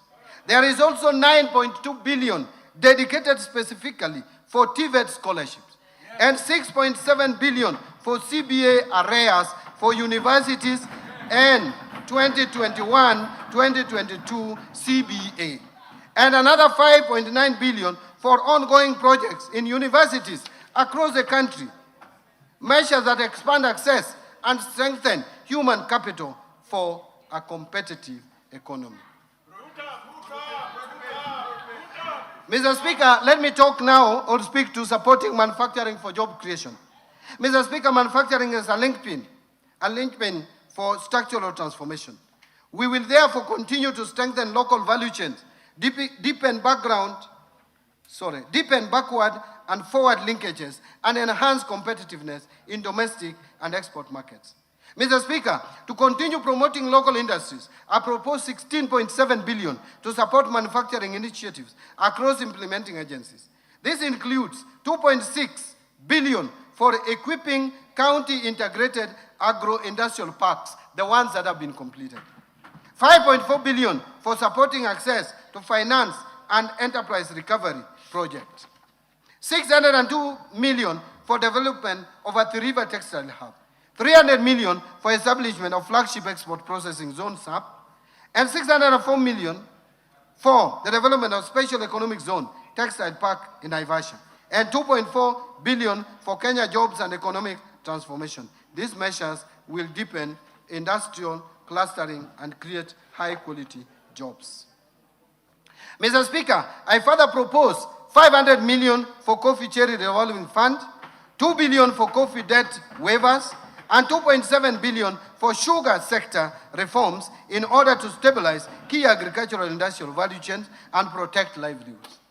Mr. Speaker, to prepare our youth for industry needs, I propose Kenya shillings 500 million for construction of industrial research laboratories that will foster innovation, internship, and industry academia collaboration.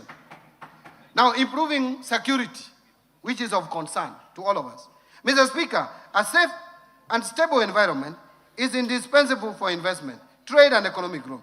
I therefore propose 252.1 billion for defense, 144.7 billion for the National Police Service, 64 billion for the National Intelligence Service, 63.9 billion for internal security and the national administration, and 42.6 billion for prison services. And these allocations strengthen national security and uphold the rule of law. Specific security interventions or investments include 13 billion to cater for leasing of police motor vehicles, 7 billion for police modernization program, 1 billion for construction and modernization of national forensic facilities. I have also proposed 3.9 billion for stipend to village elders for the first time, something that has been talked about for years, to enhance local administrative capacities, to appreciate. Thank you very much. Mr. Speaker, let me repeat. I have also proposed 3.9 billion for stipend to village elders to enhance local administrative capacities and to appreciate and recognize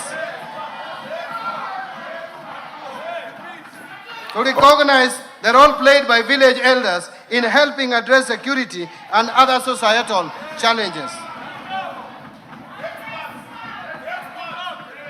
Mr. Speaker, allow me now to turn to protecting the vulnerable groups in our society. Mr. Speaker, social safety nets remain central to BETA's objective of poverty reduction and inclusive growth. Strengthened safety nets protect livelihoods, create pathways out of poverty, and enable economically excluded households to participate in productive activities. In this regard, Mr. Speaker,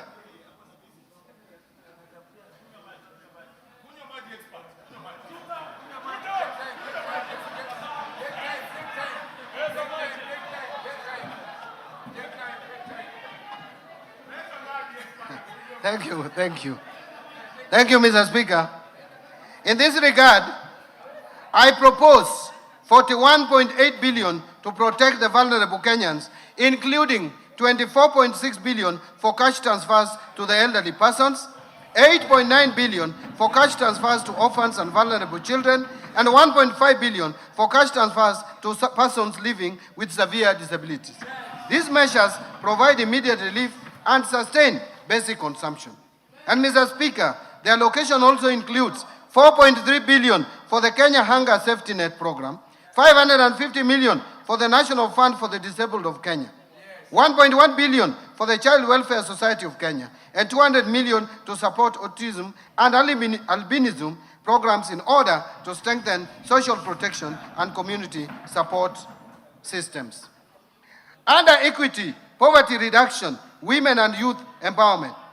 Mr. Speaker, anchored on the Kenya Young People's Agenda, we are funding key government interventions that will equip young youth with entrepreneurial and life skills, promote local and international employment, and unlock opportunities for youth-owned MSMEs.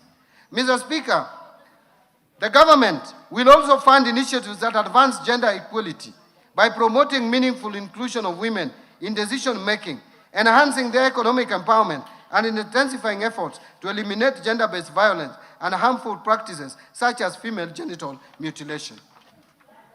Mr. Speaker, to empower youth, women, and constituencies across the country, I propose 110.2 billion for targeted initiatives.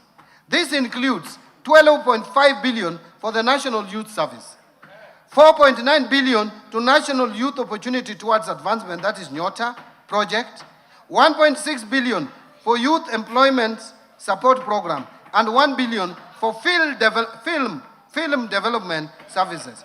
These investments will spur skills development, civic engagement, and growth in creative industry.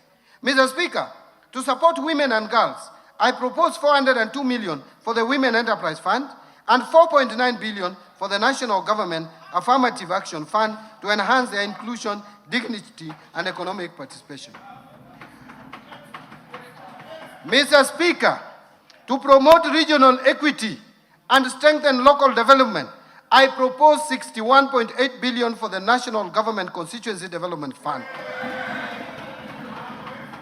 10.3 billion for the Equalization Fund to finance programs in marginalized areas, and 10.5 billion for the Kenya Devolution Support Program number 2. In stimulating tourism growth, sports, culture, recreation, and arts. Mr. Speaker, sports and arts are vital for national identity, youth empowerment, and economic diversification.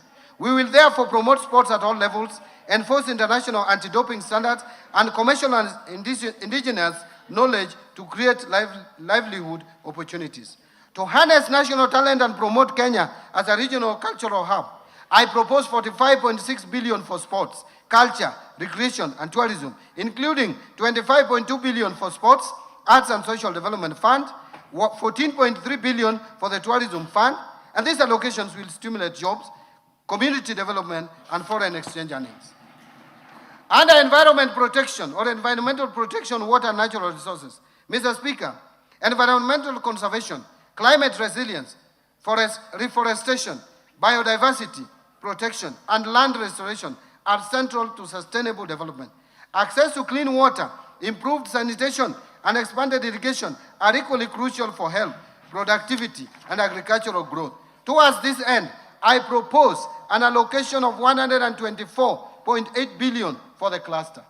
And Mr. Speaker, to safeguard ecosystem and tackle climate risk, I propose 13.4 billion for forest resources conservation and management, 1.7 billion for forest research and development. I also propose 3.2 billion for tree tree growing campaign. Mr. Speaker, I further propose 4.7 billion for environment management and protection, 8.9 billion for the Kenya Financing Locally Led Climate Action Project, FLOCA, and 1.8 billion for meteorological service. Mr. Speaker, in order to support solid waste management in Nairobi, I propose 2.5 billion and 1 billion for the removal of asbestos as well.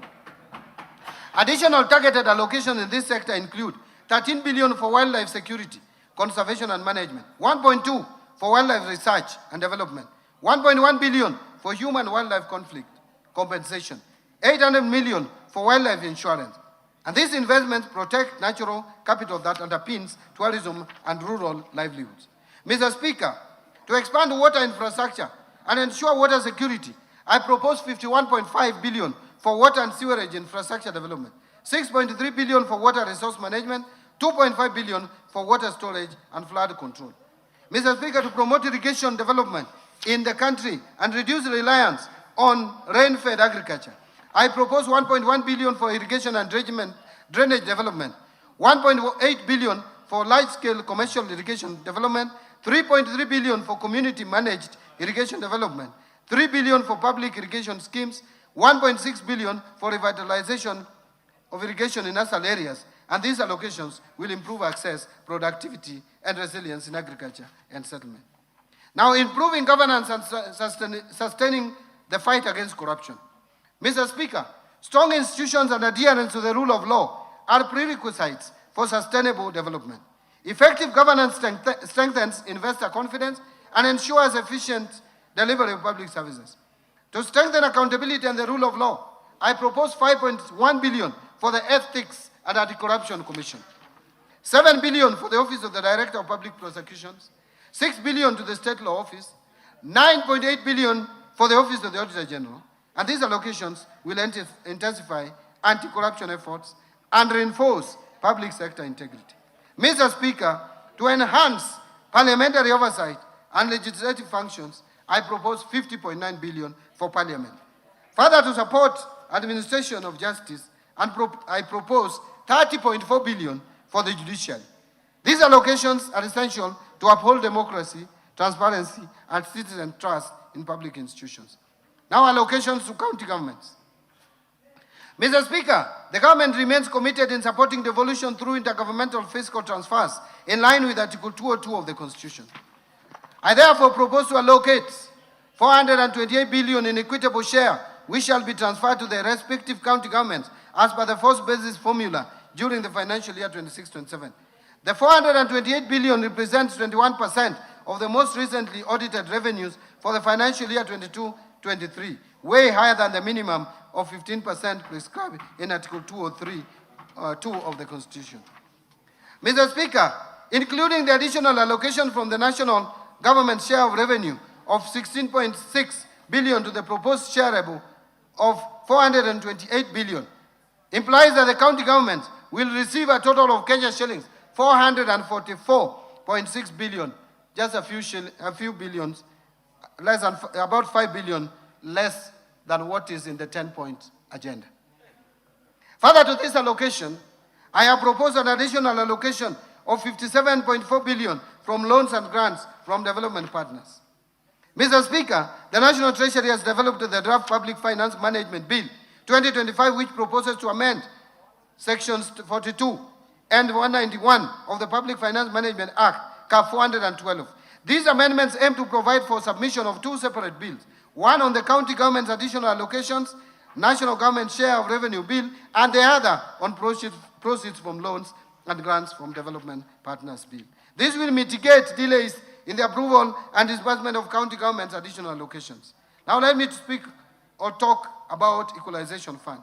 Mr. Speaker, to support implementation of projects in the marginalized areas, 10.3 billion has been proposed as an allocation to the equalization fund in the financial year 26-27.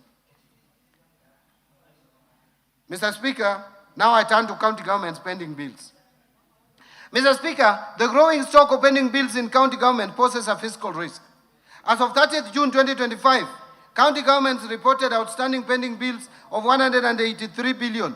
And Mr. Speaker, during its 27th ordinary session, The Intergovernmental Budget and Economic Council, IBEC, approved and adopted the county government spending bills action plan submitted by the Controller Budget. The Council directed all county governments to customize and implement their respective pending bills action plans to progressively reduce the stock of pending bills. I urge county governments to ensure full implementation of the agreed action plans. Now let me turn to taxation measures. Having talked about expenditure, the money being allocated here and there, now it is the time to see where money is coming from. Taxation measures. Mr. Speaker, following the tragic events of 25th June of 2024, which I hope will never be repeated again in this country, a day that remains etched in our hearts, government was reminded of the need to always listen to the voices of our citizens. As I mentioned at the beginning of this statement, I championed public engagements with Kenyans of all walks of life while putting together this budget and the supporting policy measures. Mr. Speaker, over the last 1 month, focus has been more on the Finance Bill 2026. And like I mentioned, I engaged Kenyans widely in town hall meetings, various media stations, Bunge la Mwananchi at Jivanji Gardens here in Nairobi, Ongata Rongai in Kajiado, comrades at the University of Nairobi, Citizen Digital X-Space, just to mention but a few. I wish to thank all Kenyans who took time to attend these forums and engage with me. My assurance is that their voices have been reflected in the proposal that I'm presenting today. Mr. Speaker, in preparing these proposals, I have been guided by the overriding principle of placing the well-being of the common Mwananchi first.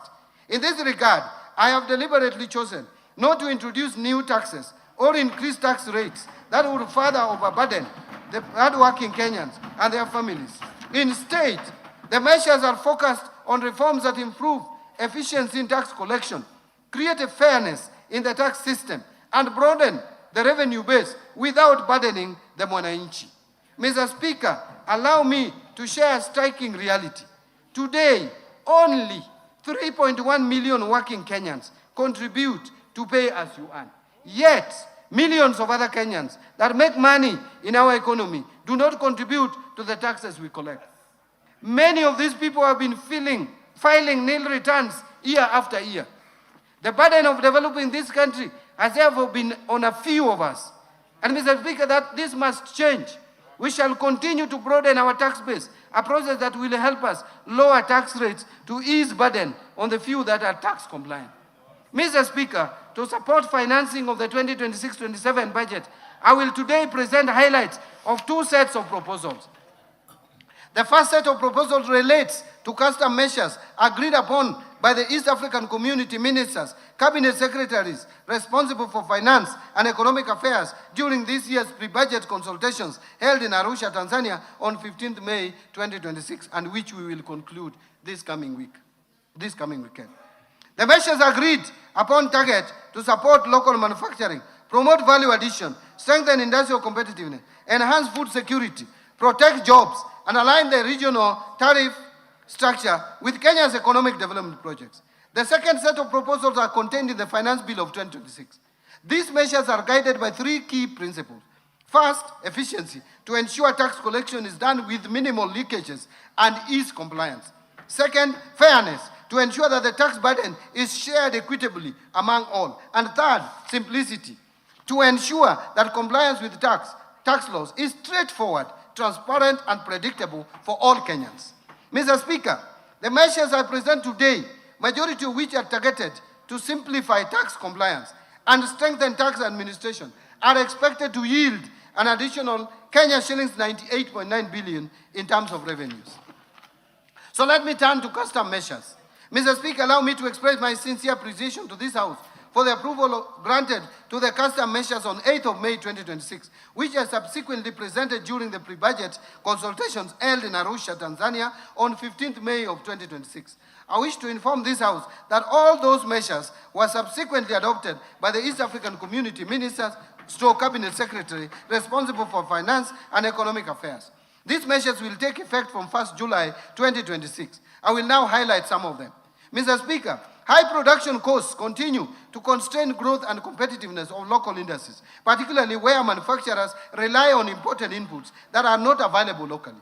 To lower the cost of production for our local industries and make locally produced goods affordable, Kenya secured an approval at the regional at the region to continue applying a 0% duty remission on selected inputs used in manufacture of pharmaceutical products, roofing materials, automotive parts for vehicles and motorcycles, and cold rooms for preservation, leather processing, and the assembly of smart mobile phones. Smart mobile phones. Laptops and tablets. Kenya also secured approval to continue applying a duty remission rate of only 10% on selected inputs used in furniture and door manufacturing, as well as completely knocked down kits for assembly of motorcycles.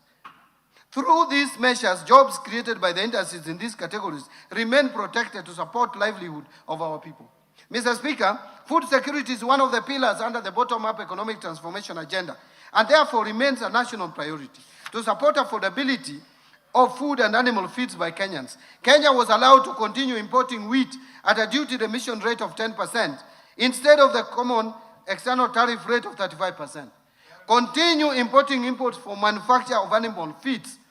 I want to repeat, continue importing inputs for manufacture of animal feeds duty-free under the East African Community Duty Remission Scheme, and apply a 0% import duty on dates consumed by our Muslim brothers and sisters during the period of Ramadan in 2027. Kenya also secured approval to continue applying an import duty of 35% or US dollars 200 per metric ton, whichever is higher, on imported rice instead of the common external tariff rate of 75% or US dollars 345 per metric ton. Mr. Speaker, to promote value additional products locally grown by our farmers, Kenya was allowed a stay of application of East African Community common external tariff rates and apply a duty rate of 35% or equivalent specific duty rates on selected processed food products, including preserved vegetables, peas, sweet corn, tomato products, sauces, jams, edible oils, malt extract, and other prepared food products. This will cushion the local industries from imported products and make Kenyan products more competitive in the domestic market. Protect these agro-based industries, thus safeguarding income of our farmers and the local jobs created in the agro-processing value chain. Mr. Speaker, to protect local manufacturers in the textile, apparel, leather, and footwear sectors, and the many jobs in these industries, Kenya was granted an extension of a stay of application of EAC common standard tariff and apply higher duty rates ranging between 25% and 35% on imported textiles, apparel, blankets, bed linen, carpets, tarpaulins, leather products, and worn clothing, while maintaining 0% duty remission on selected inputs for leather processing. Mr. Speaker, to strengthen digital connectivity and part of the digital superhighway pillar of BETTER, the local assembly of smart devices remains a key priority. Expanding access to affordable smart telecommunication devices will enable more Kenyans participate in the digital economy and benefit from emerging opportunities in business and innovation. With this in mind, Kenya requested and was granted a 0% duty remission on inputs used in the assembly of smartphones, laptops, and tablets. Additionally, optical fiber cables and recorded software products will be imported at a higher tariff rate of 10% instead of the EAC common external tariff rate of 0%. Mr. Speaker, to lower the cost of construction materials for the delivery of affordable housing as part of BETTER priorities, Kenya was allowed to continue applying 0% duty remission on selected inputs for the manufacture of roofing materials and related industrial products. Further, to protect local industries that manufacture steel products, aluminum products, pipes, electrical equipment, ceramic tiles, and other construction materials, Kenya was also allowed to continue applying stays of application at duty rates ranging from 25% to 35%, together with equivalent specific duty rates where applicable, to discourage under declaration of import values. Mr. Speaker, given the limited fiscal space, Kenya continues to explore alternative financing models, particularly the public-private partnership arrangements in developing infrastructure projects. With this in mind, Kenya was granted a stay of application of the common tariff and apply a 0% import duty on goods, materials, and equipment imported for use in the PPP projects. Mr. Speaker, local assembly of motor vehicles and the manufacturing of automotive parts continue to create jobs for Kenyans. In this respect, Kenya applied to protect these industries and the associated value chain. Kenya was granted a 0% duty remission on selected inputs used in the manufacture of automotive parts.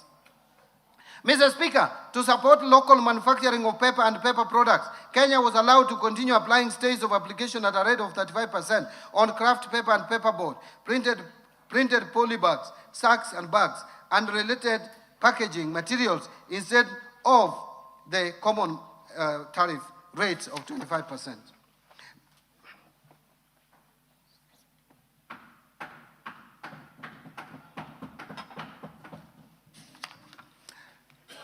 Mr. Speaker, to protect local manufacturers of household and industrial products and the jobs therein, Kenya will continue to the stays of application under the common tariff rates and apply rates ranging from 25 to 35%, together with equivalent specific duty rates where applicable on products including LPG stoves, cookware, aluminium products, steel products, electrical equipment, and related manufactured goods. Now let me turn to the highlights of proposals in the Finance Bill. Mr. Speaker, I now turn to the proposals in the Finance Bill 2026 that target to amend various domestic tax laws to improve revenue collection, ease tax compliance, and create fairness within the tax system. Under income tax, Mr. Speaker, currently certain corporate restructurings, such as mergers, amalgamations, or internal reorganizations are exempt from capital gains tax. To encourage the establishment and growth of real estate investment trusts, the bill is proposing to extend the exemption to qualifying property transfers into approved real estate investment trusts to avoid selective treatment or application. Mr. Speaker, to promote fairness, improve consistency within the tax system, and support investment in the petroleum sector, the bill is proposing to reduce the corporate tax rate applicable to non-resident petroleum contractors to 30% from 37.5%. This will harmonize with the rate that is applicable to other non-resident companies. The bill further clarifies that repatriated income earned by non-resident petroleum contractors will be subject to tax at the rate of 15%, consistent with the treatment applicable to other non-resident persons operating in Kenya. Mr. Speaker, the current framework for taxation of trusts is complex and may create uncertainty in the taxation of trust incomes and distribution. To improve clarity and align the framework with the international best practices, the bill is proposing to introduce a single point taxation system at the trustee level and removes the risk of double taxation for beneficiaries, thereby improving compliance and reducing opportunities for tax avoidance. Mr. Speaker, the bill does not propose to increase monthly income tax. I wish to state that. On the contrary, the bill is proposing a simplified tax framework for non-resident persons who earn monthly rental income in Kenya but do not pay tax on that income. In this case, therefore, non-resident landlords will be required to register and account for tax directly, especially where the property is not managed through a property agent, while preserving the existing withholding tax framework where non-residents are currently complying with their tax obligation. Mr. Speaker, this proposal will not result in higher rent or additional burden on existing tenants that reside in properties owned by non-residents. Mr. Speaker, currently any persons making payments to non-resident ship owners and charterers are required to withhold and remit tax on shipping income. This has affected compliance, particularly where persons producing shipping services are not aware of the withholding obligations.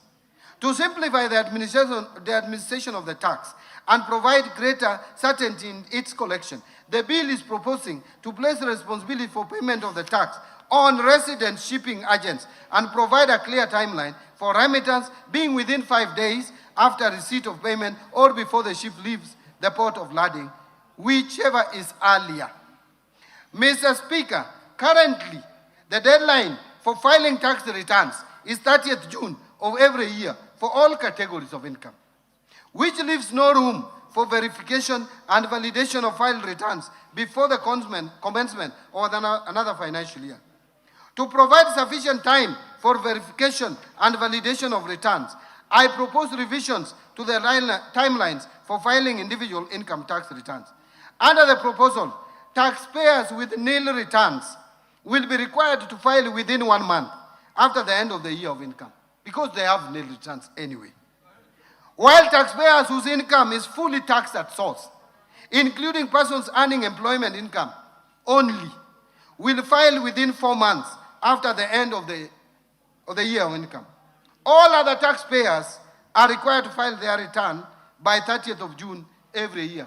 All businesses will still continue to file their returns by 30th of June every year. So it is not true that we are reducing for everyone, making filing returns complicated.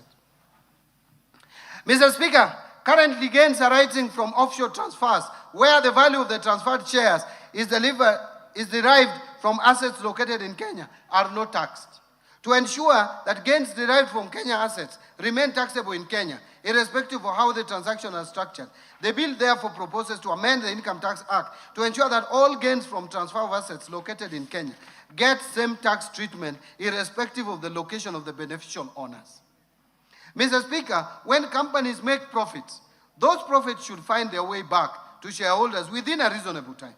Currently, some companies have been holding back their profits indefinitely, simply to defer paying dividend tax.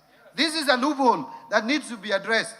In order to provide greater certainty in the application of the deemed dividend provision, which is already in law, and discourage indefinite retention of profits solely for purpose of deferring dividend taxation, the bill is proposing to introduce a minimum deemed dividend distribution threshold of 60% of undistributed income. Mr. Speaker, rapid advances in technology have transformed the way businesses make payments, distribute software, and provide services across borders.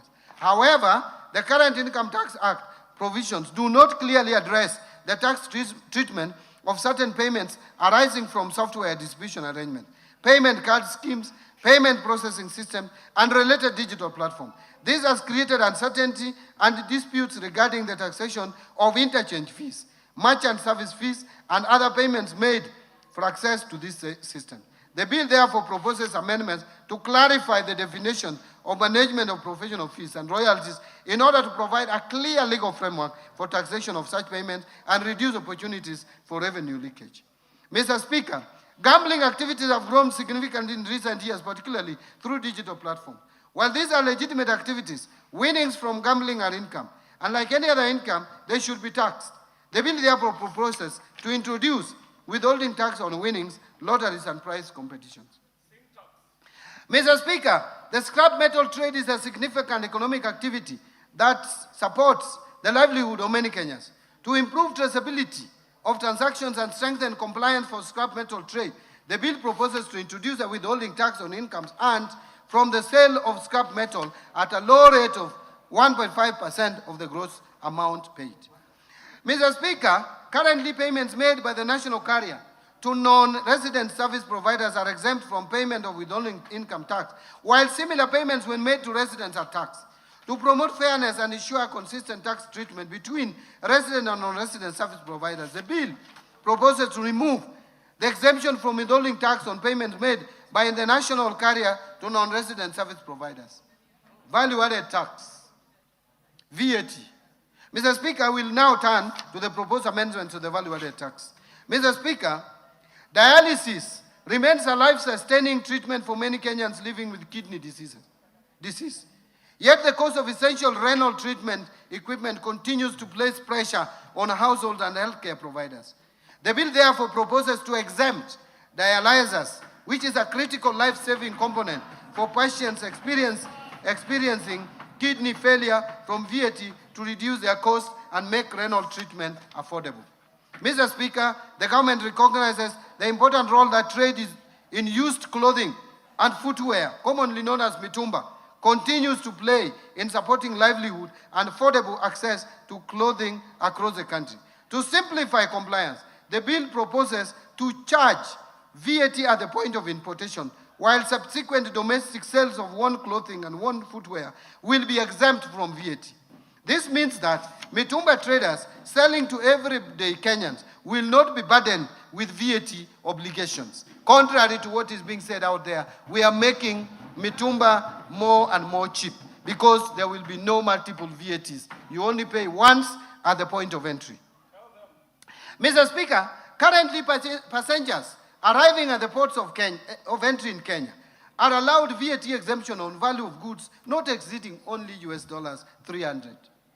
This threshold has remained unchanged and has not kept pace with the current realities. The bill, therefore, is proposing to increase the VAT exempt threshold on value goods for passengers arriving at the ports of entry from $300 to $2,000.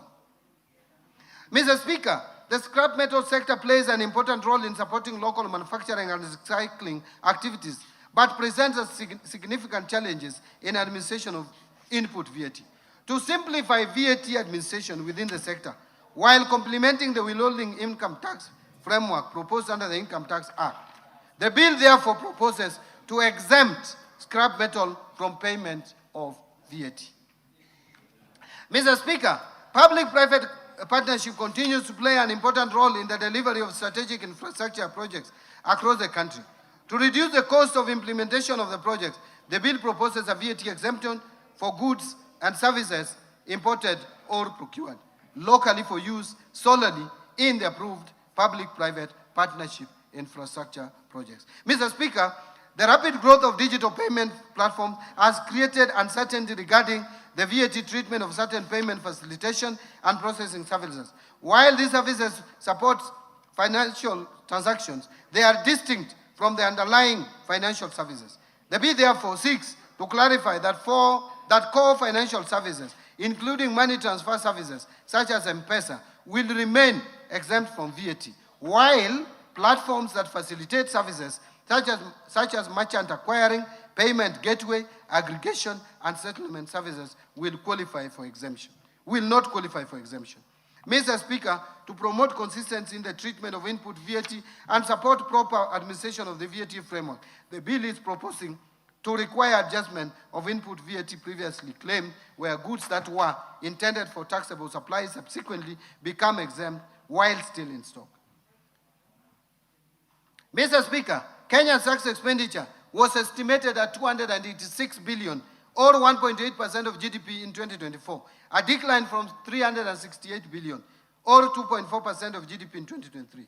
But, Mr. Speaker, to further reduce tax expenditures, I propose to rationalize some of the existing incentives, such as to remove VAT exemption on certain goods and services currently exempt, including denatured ethanol, direction finding compass, affordable housing construction inputs, tourism facility construction inputs, and aircrafts of Chapter 88, excluding parts and large aircrafts of over 2,000 kilograms. These are what we call choppers, helicopters. We are removing them from VAT exempt. But aircraft parts will still enjoy VAT exemption. To exclude from VAT exemption spare parts applicable to official aid-funded projects to reduce opportunities for misuse of the exemption. So we exempted the vehicles, but not the parts. Transfer selected supplies from zero-rated status to VAT-exempt status in line with the national tax policy objective of limiting zero rating primarily to export. To exempt mobile phones from VAT as part of the simplified taxation framework for mobile phones outlined under the proposal under Excise Duty Act. So when we talk of excise duty on phones, moving from 10% to 25%, they talk about that, but they fail to say that we are removing VAT on mobile phones from 16% to nothing. So the above measures are expected to further lower tax expenditures as a share of GDP, hence revenue collection. Excise Duty Act. Mr. Speaker, we now turn to the proposed amendments to the Excise Duty Act. Mr. Speaker, currently, more Kenyans are drinking bottled water in both urban and rural areas. The bill is proposing to remove excise duty of 6 shillings and 41 cents per liter of bottled water. We are removing excise duty on bottled water. Mr. Speaker, it is expected that the vendors of bottled water will pass this benefit to the ordinary citizen by lowering the price of bottled water because it has ceased to be a luxury. Mr. Speaker, mobile phones have become essential tools for enhancing communication, access to information, and delivery of services. They support among others, education, businesses, financial services, e-commerce, healthcare, and social interaction, while also promoting digital inclusion, productivity, and social economic development. Mr. Speaker, to further encourage use of mobile phones in the country, the bill is proposing to simplify taxation of mobile phones by replacing the existing multiple taxes and levies with a single excise duty charged at the rate of 25% at the point of activation on any telecommunications network. This measure will lower the prices of mobile phones in the country. I heard another leader saying 25%, but I'm asking, why is he complaining about 25%? Does he want us to remain at 55.5%? Because that is the rate as at today. Mr. Speaker, in recognition of health risk associated with excessive sugar consumption, the bill proposes to increase excise duty on sugar-sweetened beverages from 14 shillings per liter to 20 shillings per liter. Mr. Speaker, in support of public health, the bill also proposes to adjust excise duty rates on other manufactured tobacco and tobacco substitutes, tobacco extracts, and essences from 11,382 per kilogram, shillings per kilogram, to 12,550 per kilogram. While the excise duty rates applicable to cigars, churros, cigarillos, I don't consume this, so I have difficulty in reading, containing tobacco or tobacco substitutes will be adjusted from 16,260 shillings per kilogram to 18,000 shillings per kilogram. I don't know whether Honorable Mboko knows about this more than I do. Mr. Speaker, betting on horse trading is currently exempt from excise duty. In order to create fairness in the taxation of betting and gaming activities, the bill is proposing to remove this exemption. Further, to expand the scope of taxation, the bill proposes to amend the definition of gaming wallets to include land-based betting and gaming activities.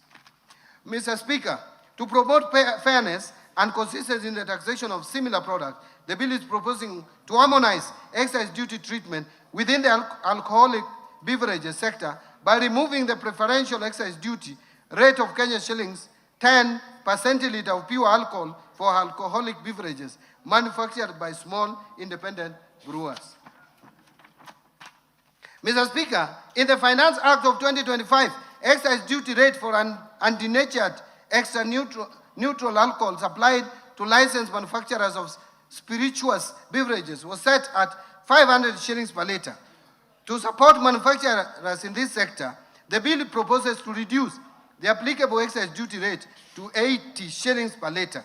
And in addition, the bill proposes amendment to clarify that this rate is applicable to both locally purchased and imported undenatured extra neutral alcohol supplied to licensed manufacturers. Mr. Speaker, to address environmental externalities, the bill proposes to introduce excise duty on coal at the rate of 5% of the excisable value. The bill also proposes to extend excise duty on plastic articles for locally manufactured products in order to promote consistency in tax treatment. And Mr. Speaker, the bill further proposes to establish a clear excise duty taxation framework for vintage and collector vehicles. This proposal relates to vehicles whose year of first registration is at least 30 years before the date of purchase and whose value is at least 10 million shillings. Tax procedures.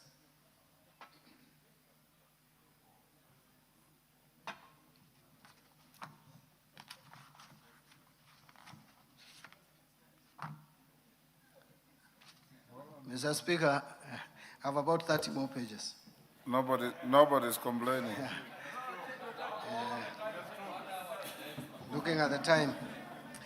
Now, on Tax Procedures Act, Mr. Speaker, the proposed amendments to the Tax Procedures Act seek to strengthen tax administration, improve compliance, support digitization, and make it easier for taxpayers to meet their obligations. Mr. Speaker, currently, foreign investors are required to obtain KRA PIN before opening Central Depository and Settlement Corporation, that is CDSC, accounts to participate in trading in the Nairobi Securities Exchange. In order to improve the attractiveness of Kenya's capital market to foreign portfolio investors, the bill proposes to exempt foreign investors from the requirement to obtain KRA PIN solely for purposes of opening Central Depository and Settlement Corporation accounts. Mr. Speaker, income earned by non-resident investors from investment in the Nairobi Securities Exchange is subject to withholding tax as a final tax, and they are not required to file annual income tax returns. Mr. Speaker, I am grateful that this House approved the Virtual Asset Service Providers Bill of 2025 that was subsequently enacted in 2025. Mr. Speaker, currently there is no reporting framework for virtual asset transactions. In order to address this gap, the bill proposes to introduce a virtual asset reporting framework for virtual asset service providers so as to improve visibility of virtual asset transactions and align Kenya's reporting framework with the international best practices. Mr. Speaker, to simplify compliance, reduce filing errors, and improve efficiency in tax administration, the bill proposes to amend the Tax Procedures Act to provide for pre-populated tax returns using information already available to the Kenya Revenue Authority. And under this amendment, taxpayers still retain the right to review, confirm, or amend the information before submitting their returns. Mr. Speaker, to strengthen the integrity of the tax system and prevent tax arrangements designed primarily to obtain a tax benefit while preserving fairness for compliant taxpayers, the bill is proposing introduction of a general anti-avoidance rule applicable across tax laws. Mr. Speaker, the Tax Procedures Amendments Act of 2024 provided for a tax amnesty on penalties, interest, and fines for taxpayers on tax liabilities accrued up to 31st December 2023. This facilitated taxpayers to clear principal tax liabilities to government. In order to encourage settlement of existing tax liabilities by more taxpayers, this bill is proposing a 6-month amnesty beginning 1st July 2026 for tax liabilities accrued up to 31st December 2025. Under this amnesty, taxpayers who settle the principal tax due within the amnesty period will qualify for waiver of the related penalties, interest, and fines. Mr. Speaker, to support faster resolution of system-related issues and improve taxpayer confidence in digital tax administration, the bill proposes to allow for waiver of penalties and interest by the Commissioner up to a specified threshold of 2 million arising from electronic tax system errors. Mr. Speaker, to improve continuity of tax records and simplify compliance for reinstated entities, the bill proposes to provide for automatic reinstatement of a personal identification number where the registered company or other entity is restored to the official register. Mr. Speaker, to improve efficiency in tax administration, the bill is proposing to allow tax assessments to be issued based on information lawfully available to the Commissioner. Mr. Speaker, to further align enforcement of tax compliance, the bill is proposing to amend the Tax Procedures Act to clarify that enforcement of tax collection when a tax appeals tribunal or a court judgment on a tax dispute is in favor of the Commissioner shall only be suspended where a stay order has been granted. Mr. Speaker, to lower compliance costs and simplify customs clearance procedures, the bill is proposing to remove the requirement for importers to present certificates of origin where such certificates are not necessary for purposes of claiming preferential tariff treatment. Now let me turn to Miscellaneous Fees and Levies Act. Mr. Speaker, under the Miscellaneous Fees and Levies Act, the bill proposes to rationalize the application of import declaration fee and railway development levy exemption on aircraft by limiting the exemption to aircraft parts and large aircraft used for commercial air transport. This measure is intended to better target the exemption while supporting Kenya's position as a regional hub for aircraft maintenance and aviation services. Mr. Speaker, the bill is also proposing Amendments to clarify the application of customs procedures to all fees and levies imposed under the Miscellaneous Fees and Levies Act. These measures are intended to improve administration and support prudent fiscal management. Mr. Speaker, to support the growth of real estate investment trust market and development of Kenya's capital markets, the bill proposes to exempt from stamp duty transfers of beneficial interest in property into approved real estate investment trust. This measure complements the proposed amendments under the Income Tax Act on exemption of real estate investment trust from capital gains tax.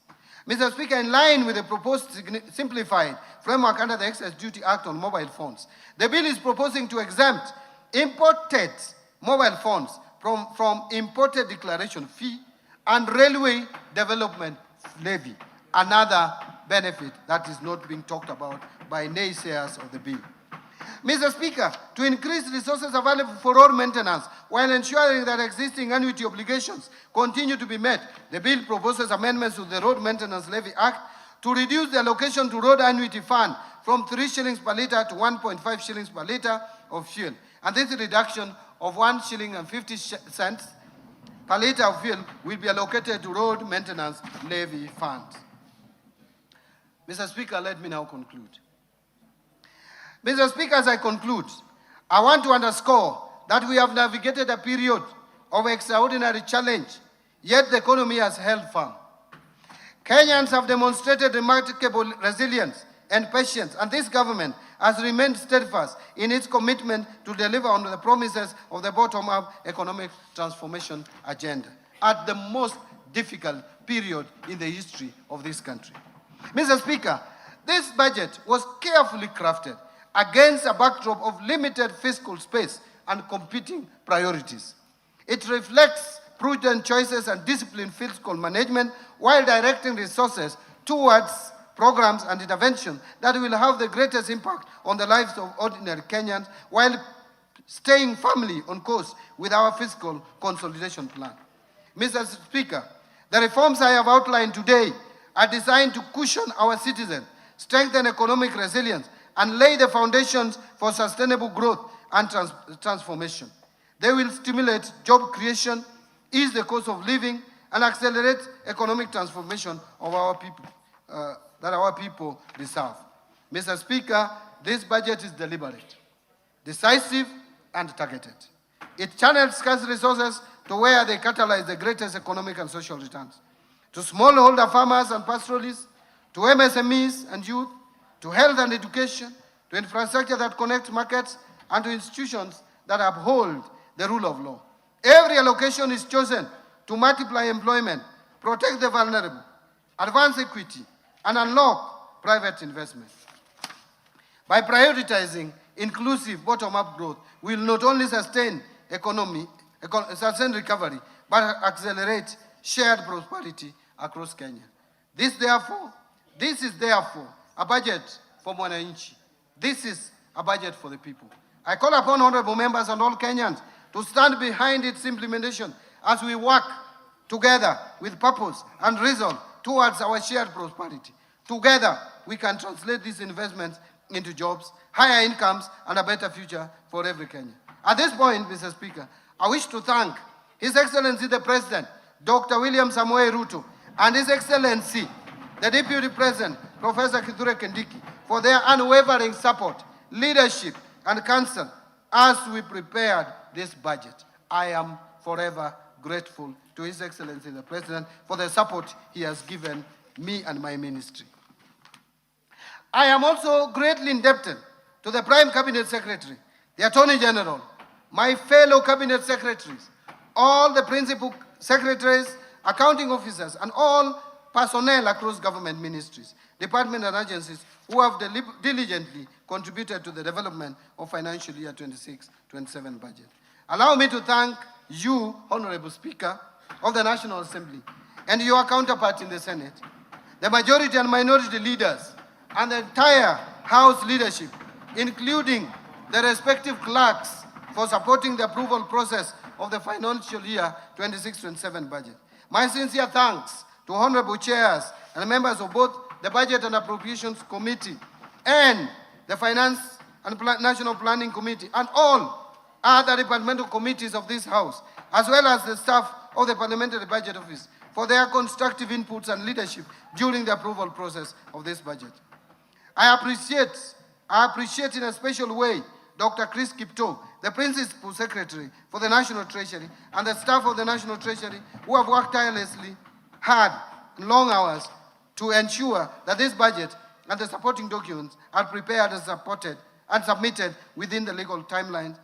I also wish to appreciate my two other Principal Secretaries at the National Treasury, namely Dr. Boniface Barasa Makoha, the Principal Secretary for State Department for Economic Planning, and Mr. Cyril Wagunda Odede, the Principal Secretary for State Department of Public Investment and Assets Management, and their respective staff for the support during the preparation and finalization of the budget for financial year 26-27.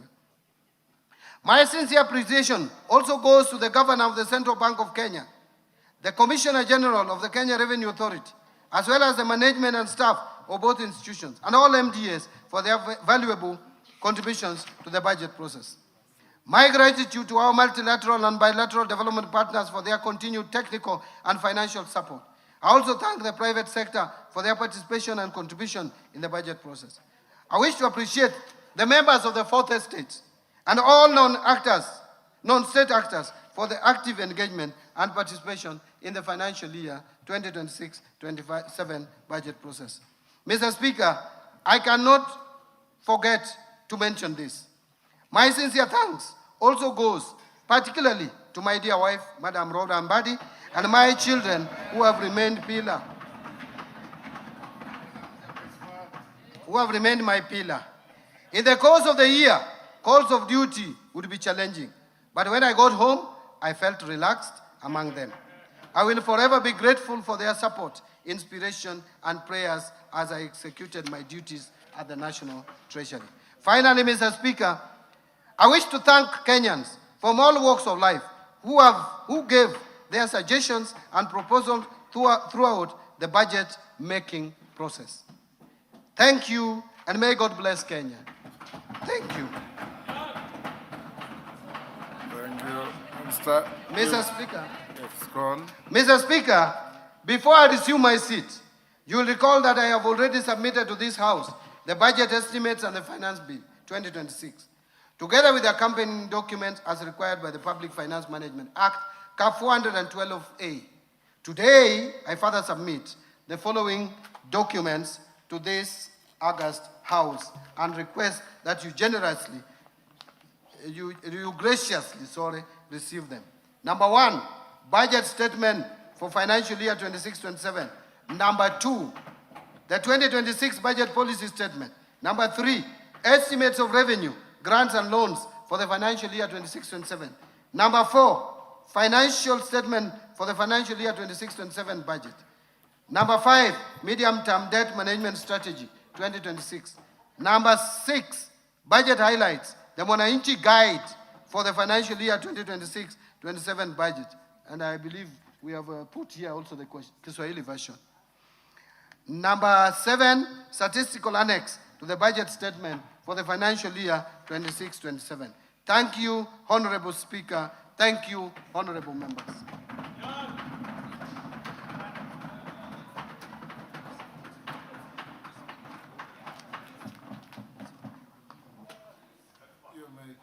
You may take your seat, Minister.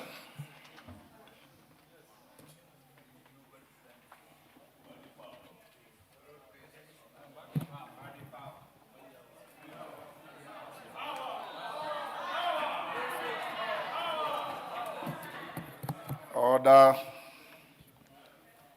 Honorable members, I wish to thank the Cabinet Secretary for National Treasury for ably making a public pronouncement of the budget highlights for the national government for the financial year 2026-27 and the medium term and the revenue-raising measures. In this regard, honorable members, I confirm that in conformity with the provisions of sections 39 and 39A of the Public Finance Management Act, CAP 412A, and the Standing Order 244C, the Cabinet Secretary has submitted to the National Assembly the relevant legislative proposals necessary to actualize the revenue-raising measures to finance the 2026-2027 budget. This has since culminated in the Finance Bill 2026, which is under consideration by the House.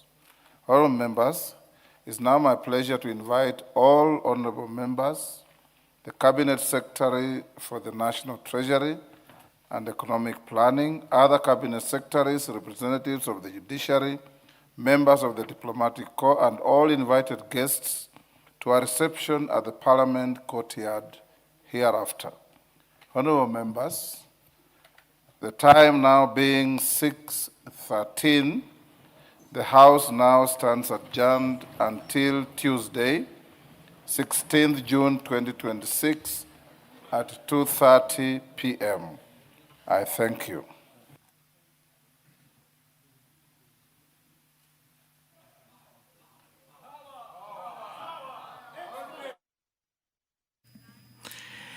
You have been watching the pronouncement of the budget highlights by the Treasury Cabinet Secretary, Honorable John Mbadi.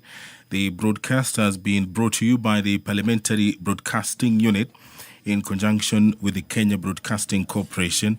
On behalf of the team here, led by the acting head of PBU, Stephen Nyakuti, coordinator Doris Gitonga, director Stephanie Ayeta, Brenda Mora, camera operators Nao Mora, Hamis Mambo, Efe Lagare, Calvin Muthe, sound operators Stanley Njeru and Alan Kigali, graphics James Thiongo, engineers Evans Ombati, George Kweyu, Edmond Masega, Miriam Mutiso.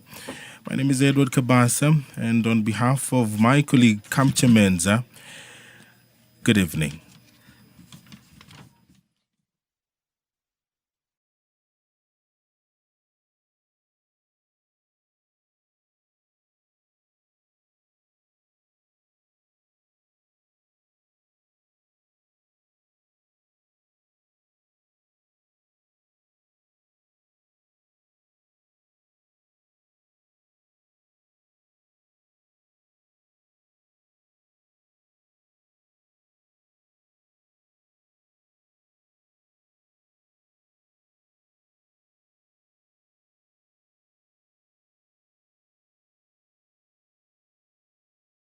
And the country through the major items in the budget estimates that we've already approved in the House, only awaiting the appropriation bill, and further clarified all the issues that he has put together in his finance bill and what has been agreed on through the East African Customs Union, the concessions that Kenya has been able to get for mainly for our business people, concessions touching on the East African common tariffs. He's also taken us through the proposals that are in the finance bill and demystified the retinue of lies and propaganda that we've heard from our colleagues in the opposition. Lies on issues that are nowhere in the finance bill, and therefore I do hope and believe that Kenyans have clearly heard the minister that even the revenue-raising measures have been crafted in a way that they are very cognizant of the issues that Kenyans have raised, especially around overburdening in taxation matters. There is nothing that really Kenyans can worry about in terms of excessive taxation, and even alluded to the fact that there will be measures that will relieve, especially Kenyans who are paying pay as you earn. And you heard him clearly say that many Kenyans who earn do not pay taxes, and we overburden those who are earning and pay as you earn. And therefore, there are many measures, and you've heard him enumerate on them. And I believe this is one of the best proposals that we have had to see from the National Treasury in the recent past. Speaking of the best budget that we've had in the recent past, there's been a lamentation about the huge budget deficit. What's your take about it? Well, yes, there are concerns about the huge budget deficit, but again, it is not without caution that even with this big budget deficit, there are means and ways of being able to bridge that. And if you look at the budget deficit last year, we were at 6.4% of GDP. This year, we are at about 5.4% of GDP. True, it's been there, high, but it's coming down. And part of our efforts to bring it down is the other alternative means of financing the budget that the National Treasury and the government has put in place. For instance, the National Infrastructure Fund that is relieving a huge part of what we would otherwise have funded through the budget by funding them off budget. And therefore, that fiscal deficit, I cannot run away from it, is a major concern for everybody in the country. But part of the ways of ensuring that we continuously reduce that budget deficit or fiscal deficit is through fiscal consolidation to ensure that we rationalize expenditure, but also mobilize more of our national resources in terms of revenue. And that is what the minister was saying, that his budget statement has a lot of fiscal consolidation in terms of rationalization of expenditure in government, avoiding wastage, curbing corruption. You heard him speak on the electronic government procurement and said that from July 1st there will be no exceptions. And those are some of the measures that the government has been taking to ensure that we not only ensure that there's accountability and transparency in procurement processes, but also to ensure that we give value to Kenyans in terms of the procurement processes. Yes, so being the last full budget of the Kenya Kwanza regime before the election, how important is it for this government to fulfill the promises that it gave to Kenyans in the last election? Again, correction, it is not the last budget. We'll have a last budget next year. But also, being the second last budget, maybe just to put it that way, it is important because this budget, as you heard from the revenue, from the expenditure estimates, is going to actualize many of the promises that we made to the Kenyan people. And there is not a single promise that we made to the Kenyan people that will not be actualized. And that is buttressed by the retinue of estimates that you have seen being committed to, whether it is in the education sector, whether it is in healthcare, whether it is in the affordable housing and other infrastructural projects that Kenyans were promised will be actualized in this second last budget. Majority Leader, before we let you go, the President had promised to reduce taxes or put those people who are earning under 30,000 not to pay any taxes, they pay taxes, but we haven't heard it from the CS. Do not worry. Do not worry. The CS spoke about his revenue-raising measures. And that part of what he is spoken to is what is contained in the finance bill. And I want to assure you that what the President pronounced himself on will be in this house very soon. Don't worry, it will be coming. Will it be part of this budget? Absolutely. What the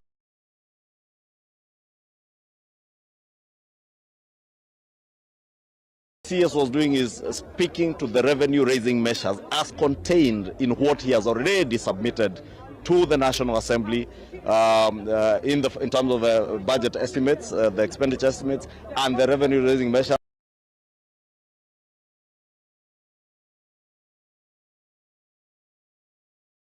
In the finance bill. What the President pronounced himself on was not part of what the CS had submitted. But that is not to say he's not submitting.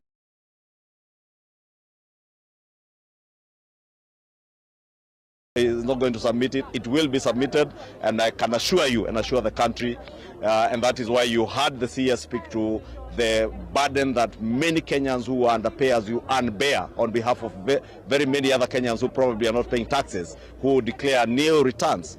Those are some of the other issues, and you can expect that there will be more proposals coming from the National Treasury, and you have heard the CSA. He is also submitting a few other documents, and I can assure you that is part, from where I see, that is part of what will be coming to the National Assembly. Thank you so much, Majority Leader. Let's now speak to the Minority Leader in the National Assembly, Honorable Junet Mohammed. What was your takeaway from these budget estimates that were presented today?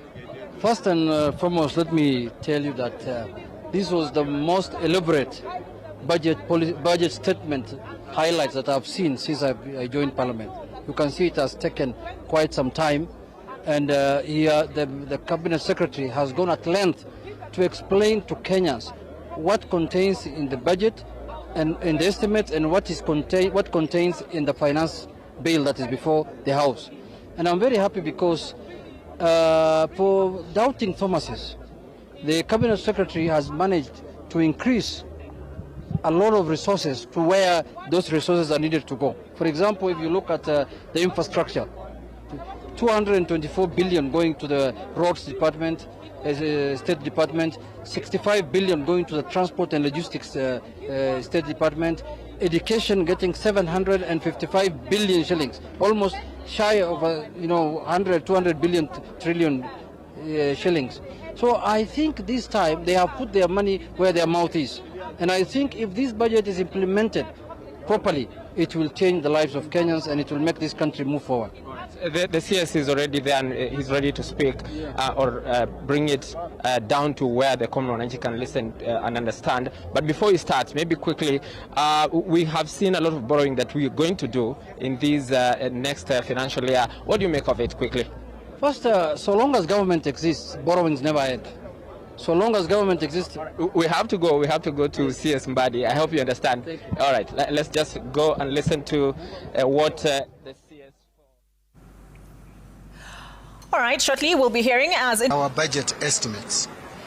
But again now, it calls upon the members of the Fourth Estate, the media, to engage Kenyans constructively and objectively and with clear information.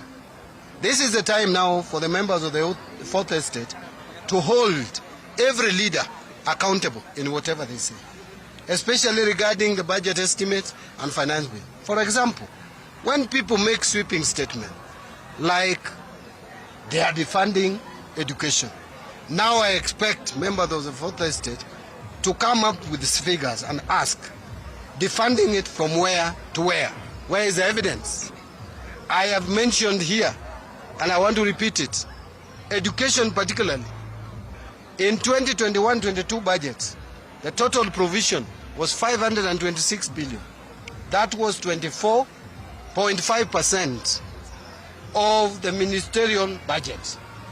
This financial year, the budget that I've just read, the total allocation to the Ministry of Education is 784.5 billion shilling, which is 26.4% of the ministerial budget. So where is the defunding? Even if you go to granular, to the budget lines, and I mentioned money allocated to TSC, and it is not for nothing, moving from 290 to 421 billion in 4 years. It is not for no reason. It's because we have employed more teachers than any other administration. Secondly, look at the capitation money, which has been talked about a lot. Moving from 626 billion in 2022 to today, 2026, 4 years later, 86 billion shillings. You go to Higher Education Loans Board, 15 billion, now 56 billion. And I can go on and on. But I am now leaving it to Kenyans to hold the leaders who just make sweeping statements and who sometimes pick my figures, remove a few data from my figures, take my finance bill, and claim to be providing alternative budget. If you want to provide alternative budget, have your people to do simulation. You will not manage the country if you, God forbid, become president with my data, because I will not be there to supply the data for you. So it is upon you now, members of the Fourth Estate, hold leaders to account. That's what I wanted to say. I don't want to say anything more, because the rest I have said on the floor of the House. And I want to thank National Assembly for providing that opportunity on behalf of the people of Kenya. Yes.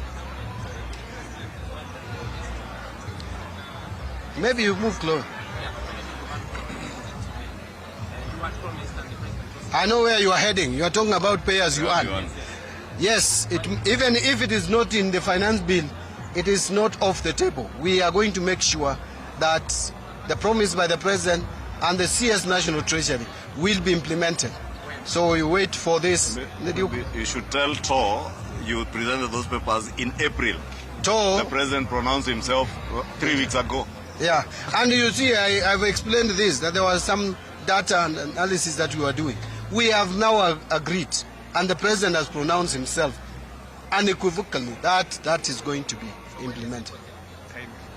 You know, TOR, please don't take me that route. That will be implemented. We have given a commitment. This government is not going to lie to Kenya.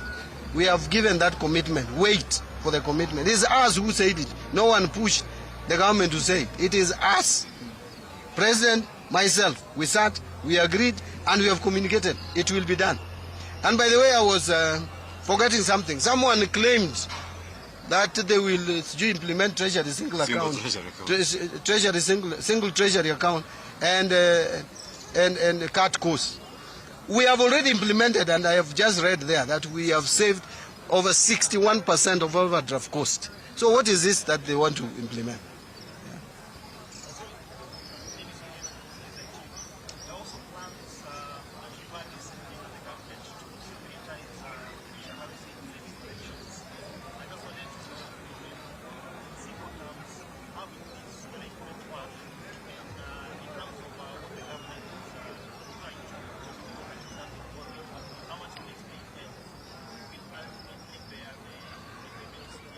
I think you're jumping the gun. That is something that is still in the thought process. If I start telling you, I'm telling you based on what?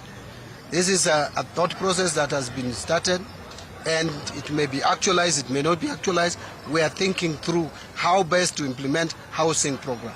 And that is a proposal that is on the table. Yeah, any other? So, mwambie hao wengine, in fact in my language they say, preparing budget ya kalongolongo. Waachane na hizo budget za kalongolongo. Let them critique our budget and tell us where it is not making sense.